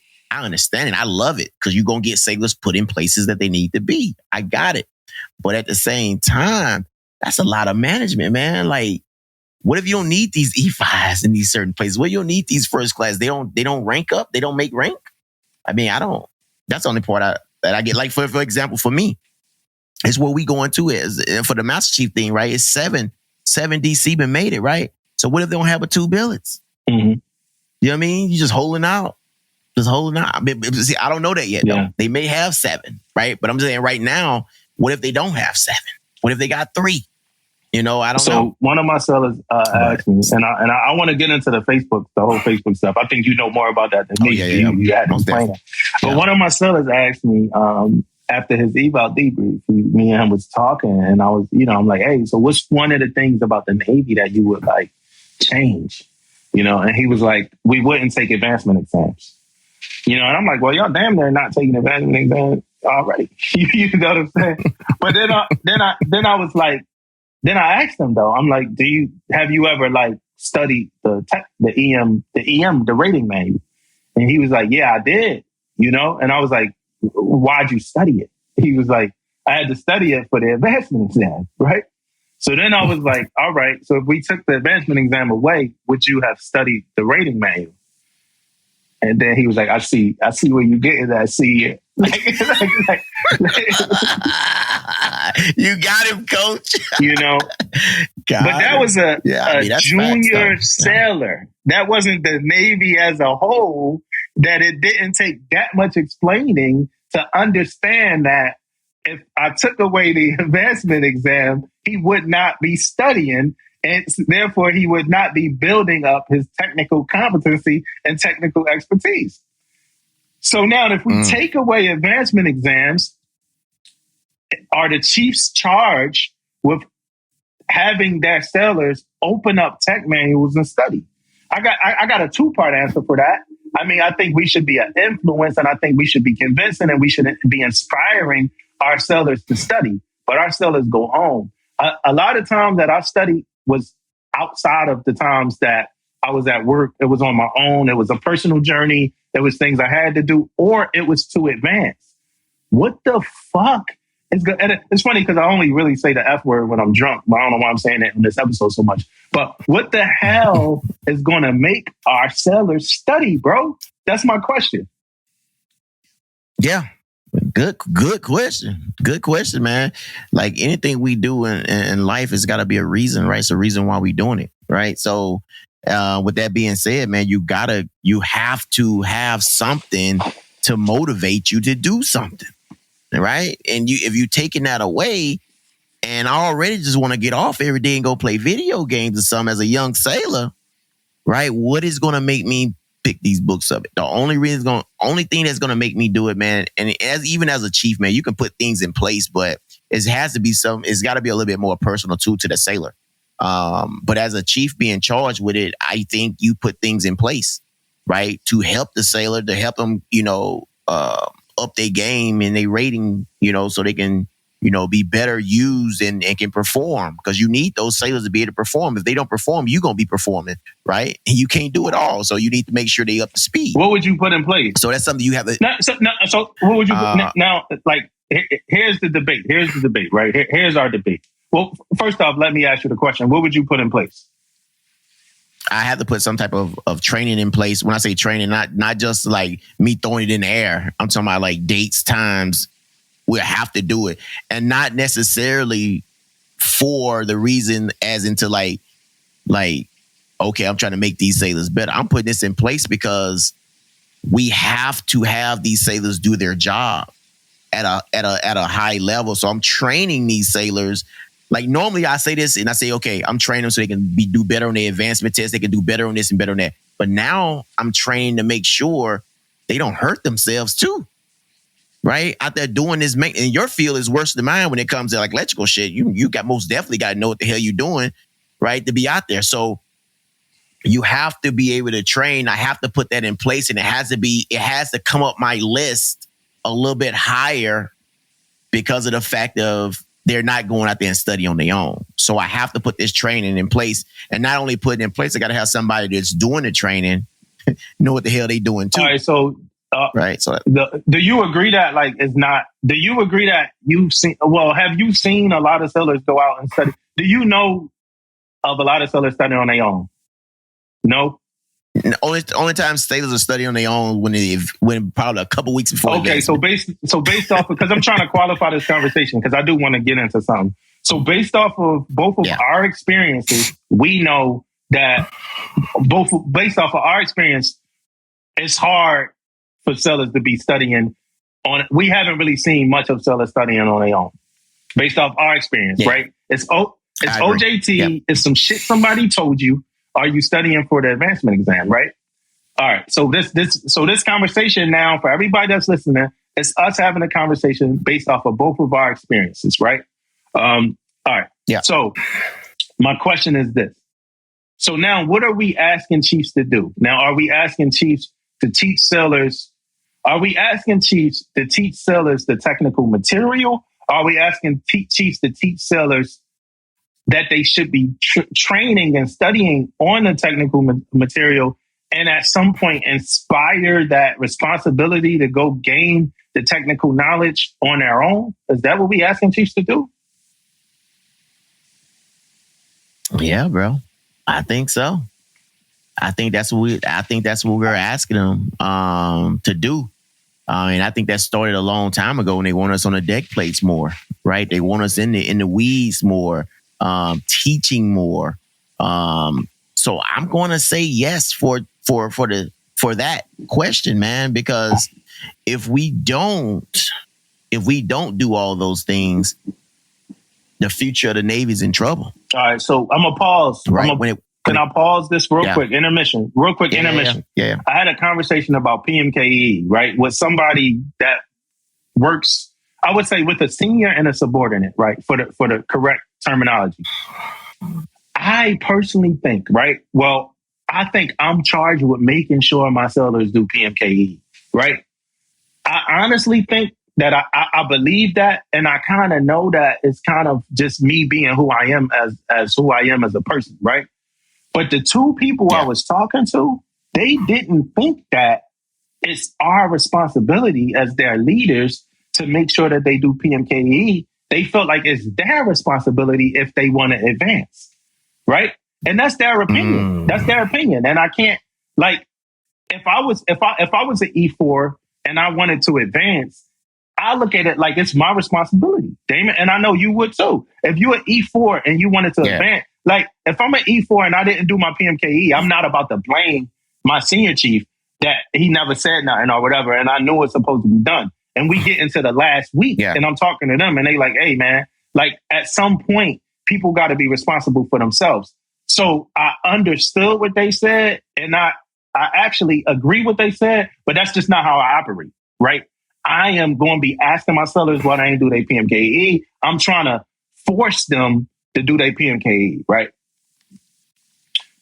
Yeah. Right. And I'm with you 100%, man. Like it's a check off for my, to be honest with you, my LPO, man. Like my LPO got the names, right? Once they complete them, it's like a check off on my board, right? Like this who got to do PMA, this who got to do them. LPO come in, okay, they did them, check off. Yeah. You know what I mean? It's just me making sure, man. I have to make sure that I put them in a position to succeed, man. So what I'm gonna do? They don't get it. They don't make the date, right? They don't make the date. I'm gonna feel better about them not making that date because I keep putting this shit out. Right? Yeah. Like if I never put it out and we all forgot about it and shit, then I'm feeling a little bit. I might feel a little certain type of way because man, I didn't put that shit out a million fucking times. But the world I'm talking about is the world where you keep putting it out and you 3 days away from the deadline date, and now your seller still ain't doing it.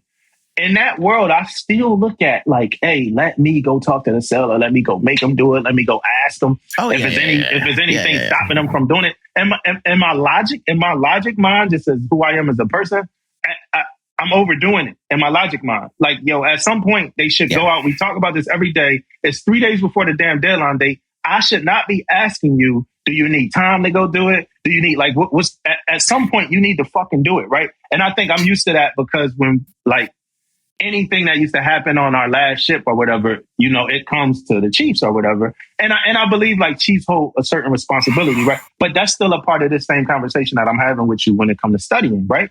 Because you're saying that you feel like as a chief, we should be teaching our people to want to study at some point, right? I mean, okay. Yeah. And that's a big ask, man. That's a big ask. It is. I'm not saying it's impossible or nothing. I'm saying that's a big ask because at some point, right, that's what we doing, right?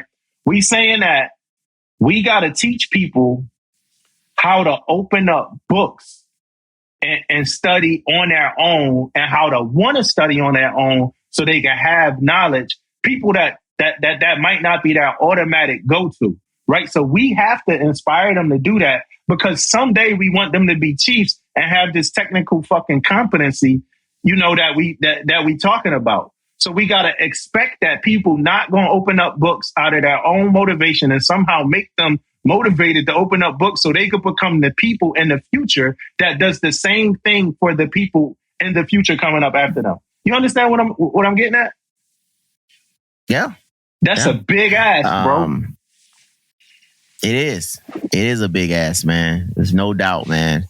But I can see, as all these nav admins and all these things come out, they most definitely put more on our shoulders, man, as a chief, right? It's more and more, man, more and more. But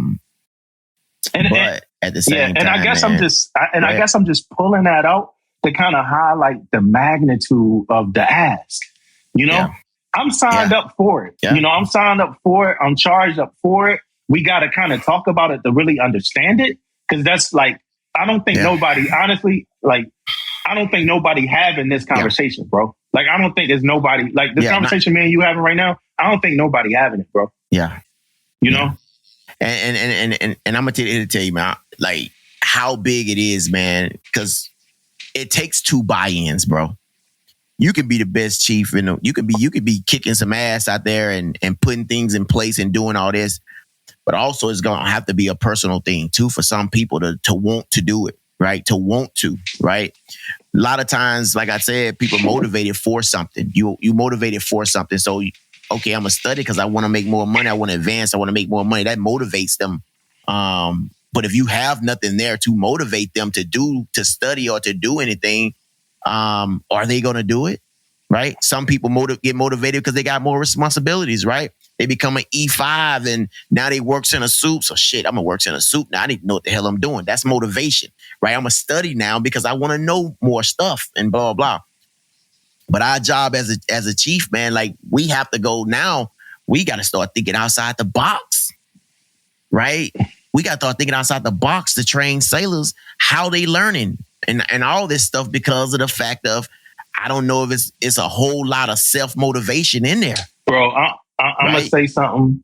I'm going to say something that you might disagree with and a bunch of other chiefs with pride might disagree with or whatever like that. In this situation and everything that's being asked, that's what I'm going to say. And, and the McPon statement, it might not be in line with what I'm going to say, whatever.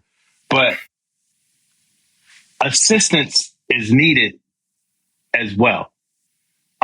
From big Navy to understand what you're asking these people to do, right? Because it's a big ask and we need assistance. Like everything we keep talking about, it's like telling chiefs, oh, chiefs, you need to pull from this. Chiefs, you need to pull from this. Chiefs, you need to pull from this. Okay, I'm pulling from it and you're asking me now to do this. Because we're taking away advancement exams. So that means for all of these, for the people that need them the most, for the people that need to study the most, we taking away fucking advancement exams. So now you want me to inspire people to understand tech manuals, these old ass tech manuals that maybe we should figure out something different with, and boom, boom, boom, right? So let's say I'm a super soldier, right? I'm a super soldier. And I took out 300 people by myself. I didn't help people that was wounded. I didn't help people. You can't say I'm not giving it 120% as a super soldier. But now it's 600 people on the horizon and I'm by myself. I need air support now. I need air support. I need help. I need somebody to do something. Kobe Bryant, right? One of the most, inspirational dudes, Mamba mentality, boom, boom, boom. After he got off the court, he had people like icing him down. He went on ice baths. He had people nursing him. He had support. When you're asking somebody to do something or whatever like that, are you charging something in somebody? Are you giving them a responsibility? That's a huge fucking responsibility. You have to know how you can support them in that responsibility. And I hope I ain't say nothing too crazy, but that's my thought with that. You know what I'm saying? Because now you telling me I got to take people that inherently will probably not pick up a book and in 4 years or 3 years, inspire them to be able to be inspirational leaders for people that's 10 years removed, that's really not going to want to pick up these same old ass books that we've been using since the 50s or 40s or whatever like that. And I got to make them want to be technical experts too. Like I need air support sometimes. Yeah, I agree. I agree with that too, though, bro. I agree with it. I mean, I agree with that. Especially right. Even you bring up old tech manuals, old shit, bro. Ain't nobody even like reading books like that no more, man. I do audio books now. You know what I mean? Yeah. So that's a whole different. And then the other thing to it, bro. Also, you see how you breaking this down, man. I'm like ain't nobody talking about this. You broke this down on what the expectation on Chiefs gonna have to do to move forward, right? So we out here reading these NAVADMINs. These NAVADMINs ain't saying the Chiefs is charged with all this. But when you talk in a certain language, we know we being charged with it. Two things came out at the same time. Two things came out. Yeah, the McPon thing came out at the same time as we sellers don't. Like, you know what I'm saying?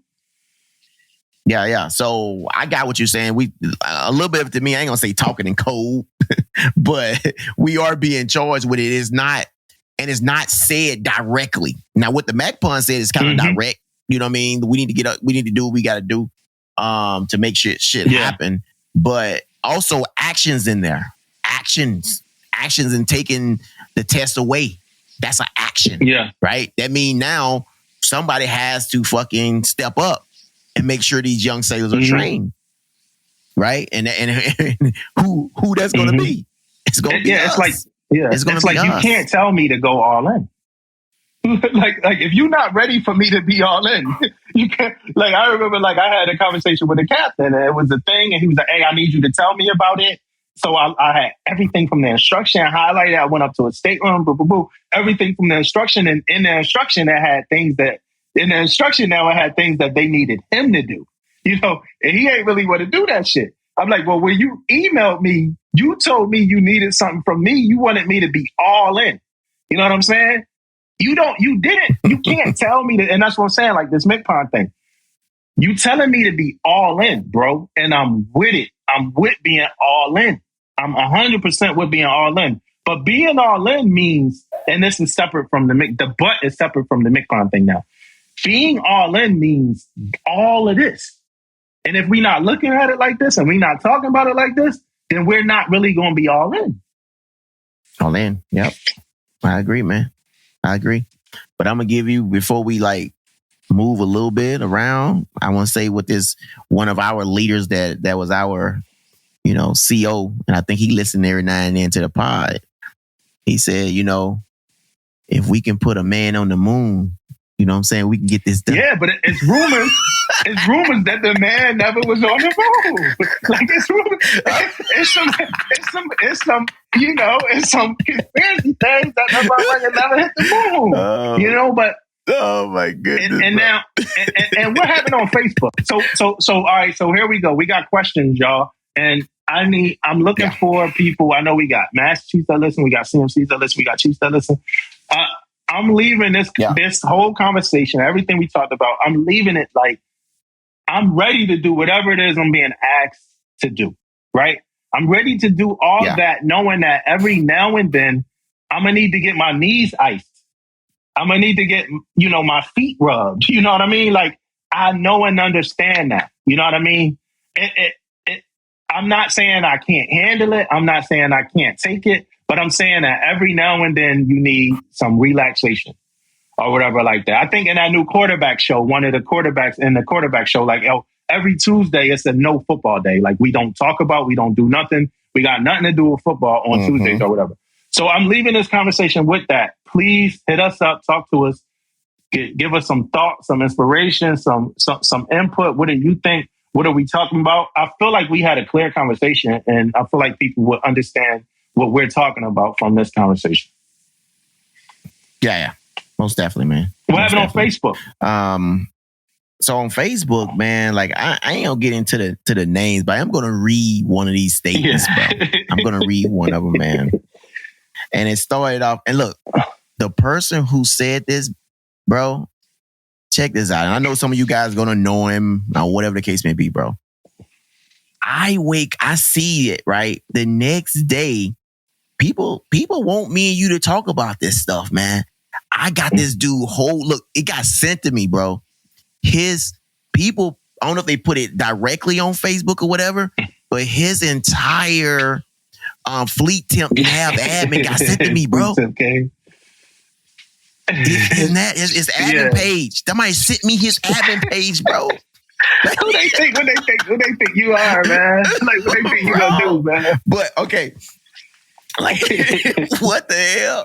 But look, it said, so I know where the guy working. I know everything where he going to. Hey, you might not be going to where you thought you was going, bro. But yeah. But he said, are you morons? Anyone who signed off on this and thought it was a good idea should be forced retired. You are so far removed from the Navy as a whole that you are detriment to good order and discipline. Damn.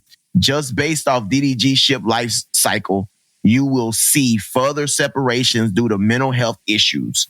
The one thing sailors semi-based decisions on is pay and benefits. Right after that, exactly about 11 minutes, looked like he posted 38:27. Yeah, about 11 minutes.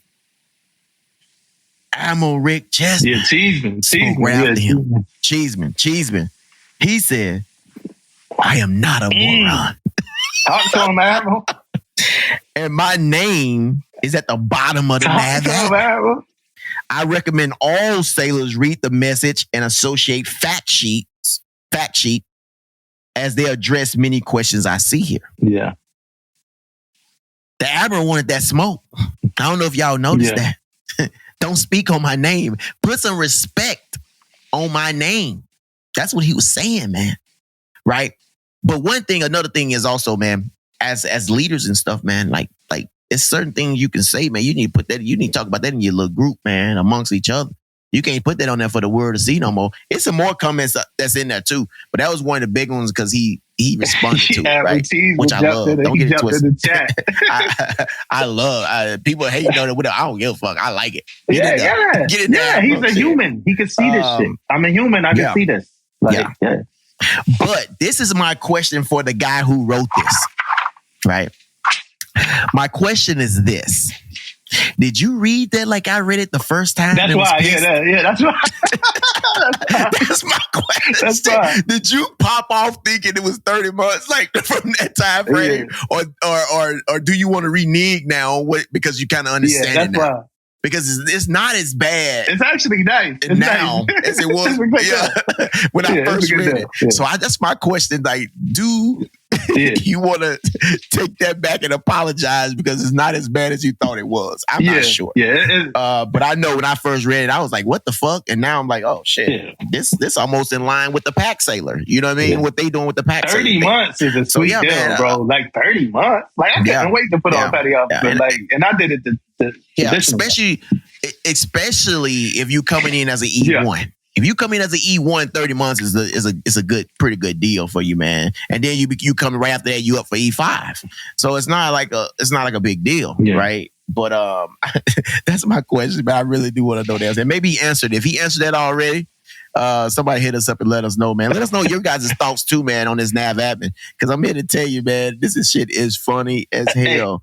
Because I don't think he thought the Admiral was gonna hit him up. Yo, my man, you owe Admiral Cheeseman an apology, man. like, I'll be straight with you, man. Like, you owe him an apology. And that's why, right? Now I can see Admiral and you did whatever you said, whatever, right? But you was wrong, bro. Like just as a man, you owe apologies because you was like really wrong, dog. You I was wrong when I first read it. You know what I mean? You wrong. Now I got a question though. The fact sheet, right? You know, and maybe somebody can get this question to Admiral Cheeseman or whoever. Like I said, Admiral Cheeseman, man, we'll want to spoke with you over here, man. We love you guys. We love my Navy HR. We love Fleet Terrell. We love all you guys. But what's the purpose of the fact sheet, man? Like, is the fact like it said the same thing, right? Well, I honestly, it doesn't. Like, it gives more clarity to the nav to sailors than the NAVADMIN. But is it like y'all already know we not gonna understand the NAVADMIN? You know, and if that's the case, then why NAVADMIN? Like, my only question about NAVADMIN is Admiral Cheeseman is why. And it's not. I'm not digging. I'm not poking or whatever like that. But do they have to be written like vaguely like that to where they hard to understand? And because of some Navy rule about writing. And is that why we add the more understandable fact sheet now? So it could be like more sailor friendly, you know? And that's like a real question because I really, that NAVADMIN was super confusing at first. But the fact, when I did see the notes from the fact sheet made it a whole lot easier. You know what I mean? Because if that's the case, then I feel like we might as well just start widely distributing the damn fact sheets. You know what I'm saying? Yeah. But I mean, that's just my thing. I think so, bro. To answer your question, and we engineers, so some rates out there probably looking at us like, you guys don't know what the hell y'all talking about.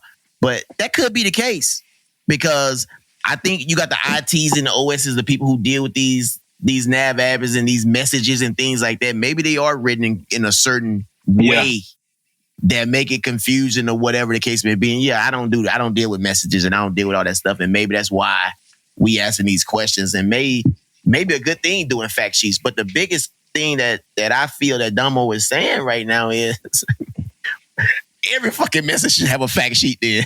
You know what I mean? Or whatever the case may be, because I don't be understanding half of that shit. I barely can find out what the subject about. I'm looking in code to find out what the message about it. And they're like, where's the subject at? Where's that at? You know what I mean? Like, so I know it's written a certain way. Yeah.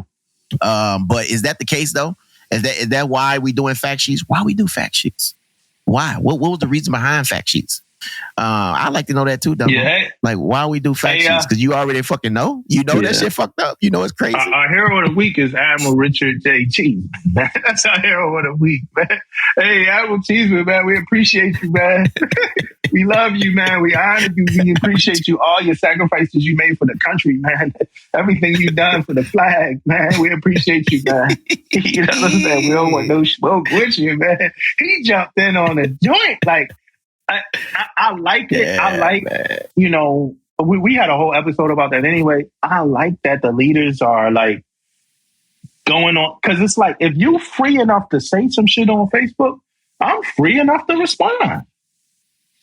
Yeah. And on top of that though, because I'm not sure, and I like to know this, but if you are a chief out there and you was the one that brung this to Admiral Cheeseman attention, holla at us, man. Yeah.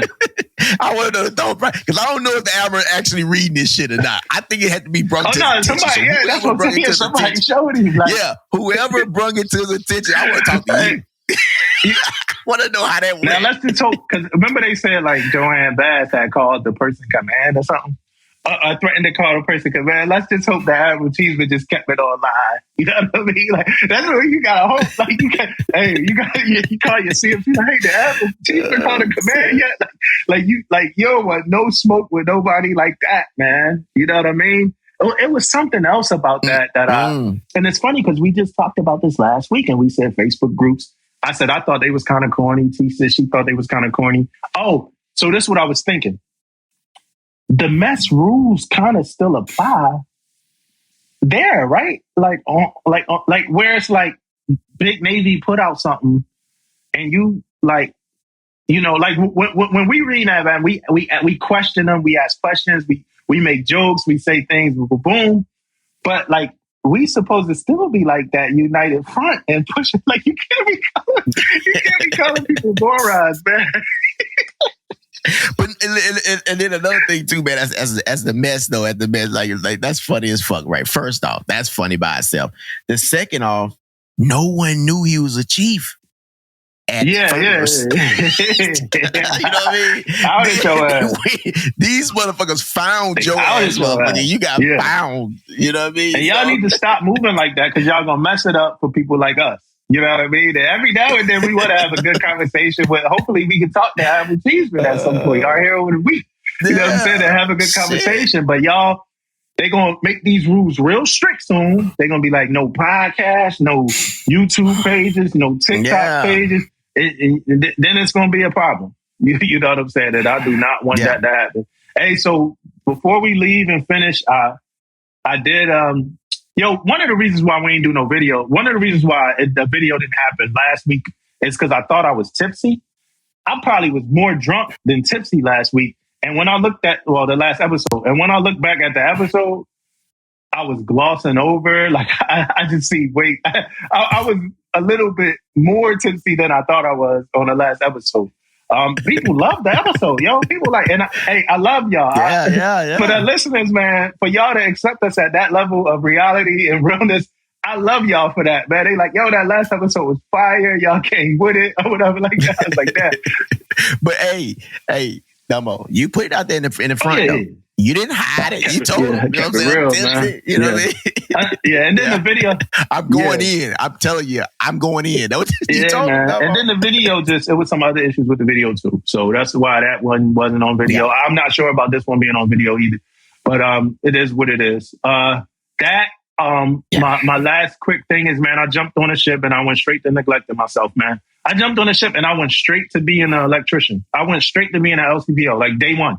Like, I didn't do my damn, and I'm saying neglecting myself because my check-in sheet, like eating food, like, caring about what time I got off, slept. the ship getting off at like 1400. Yo, I'm there still. I'm like, yo, here, like, and I told myself last week, let me kind of focus and get my mind right and balance. Shore duty was great, and I can still live a great life. Like, I don't have to associate sea duty with like not living a healthy, great life. It's just like who I am though. Like, y'all, sea duty is game time, no sleep, no eating, no, like I don't have to do that to myself. Right. So, and I was doing that, like, and I got to get my check-in sheet done. I still don't have a life raft assignment. Yeah. You know what I mean? Like, so I need to get my life raft assignment and all that. I got a book real quick. My book is Up From Slavery by Booker T. Washington. I missed a couple books. It's funny. I thought this episode was going to be a lot longer, but I feel like we kind of got it all out. But I missed a couple books, but this book is Up From Slavery by Booker T. Washington. It's good, man. It's inspirational.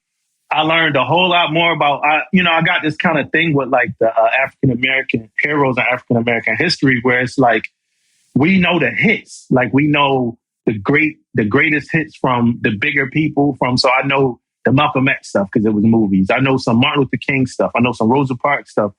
I know who Booker T. Washington is, and I know one or two things they said he did, but it's a whole lot of stuff that I learned in here, specifically about like his path into Tuskegee and his like motivation about Tuskegee. And, he was a slave at first.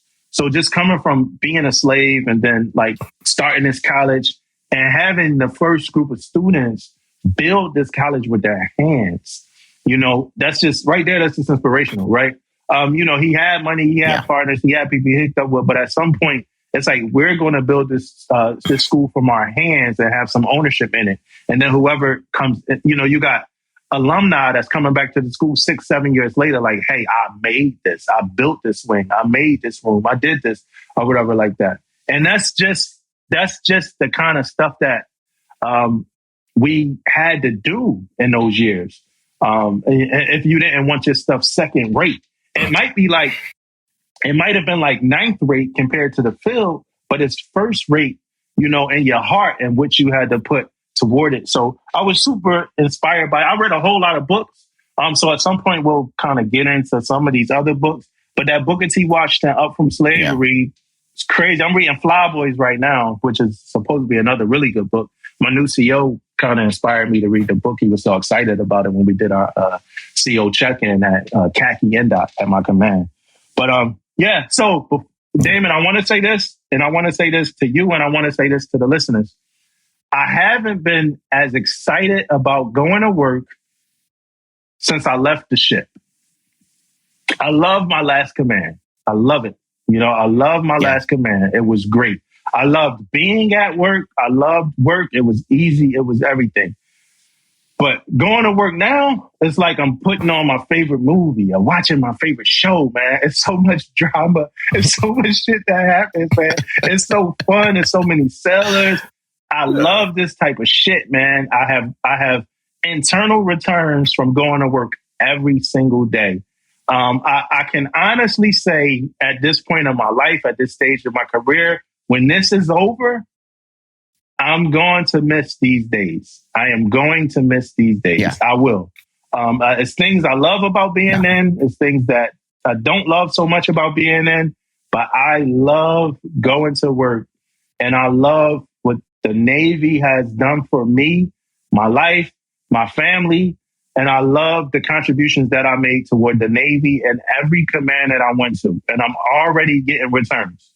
But when y'all do some bullshit, I love y'all enough to bring that bullshit up. And that's what we're going to keep doing on this podcast. Yes, indeed. I hear you, bro. And me too, man. I'm looking forward to getting back out there too, man. I ain't gonna lie to you, bro. I cannot wait.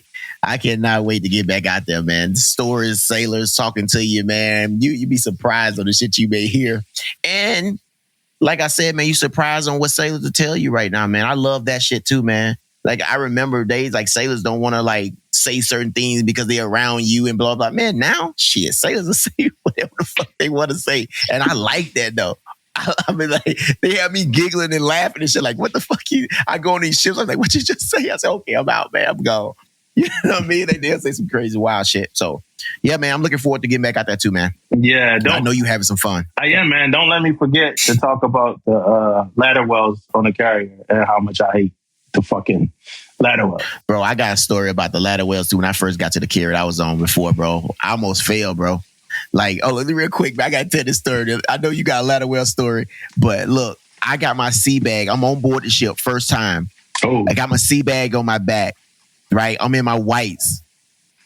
I come down the ladder well. They got this little handle at the top as I'm coming down. Them ladder wells steep as hell, bro. I have slipped with my sea bag. I am holding on to the rail at the top with one hand, bro.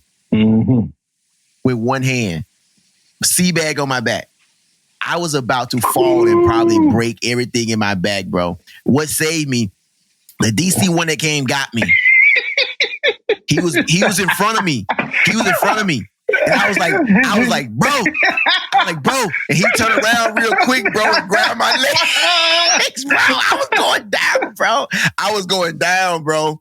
I'm telling you, I was going down, man. It was a wrap for me, bro. He had to run back up there and grab me, man. Oh, shit. Like he said, yeah, man, these ladder wells a little bit different. Yeah, I agree to that shit.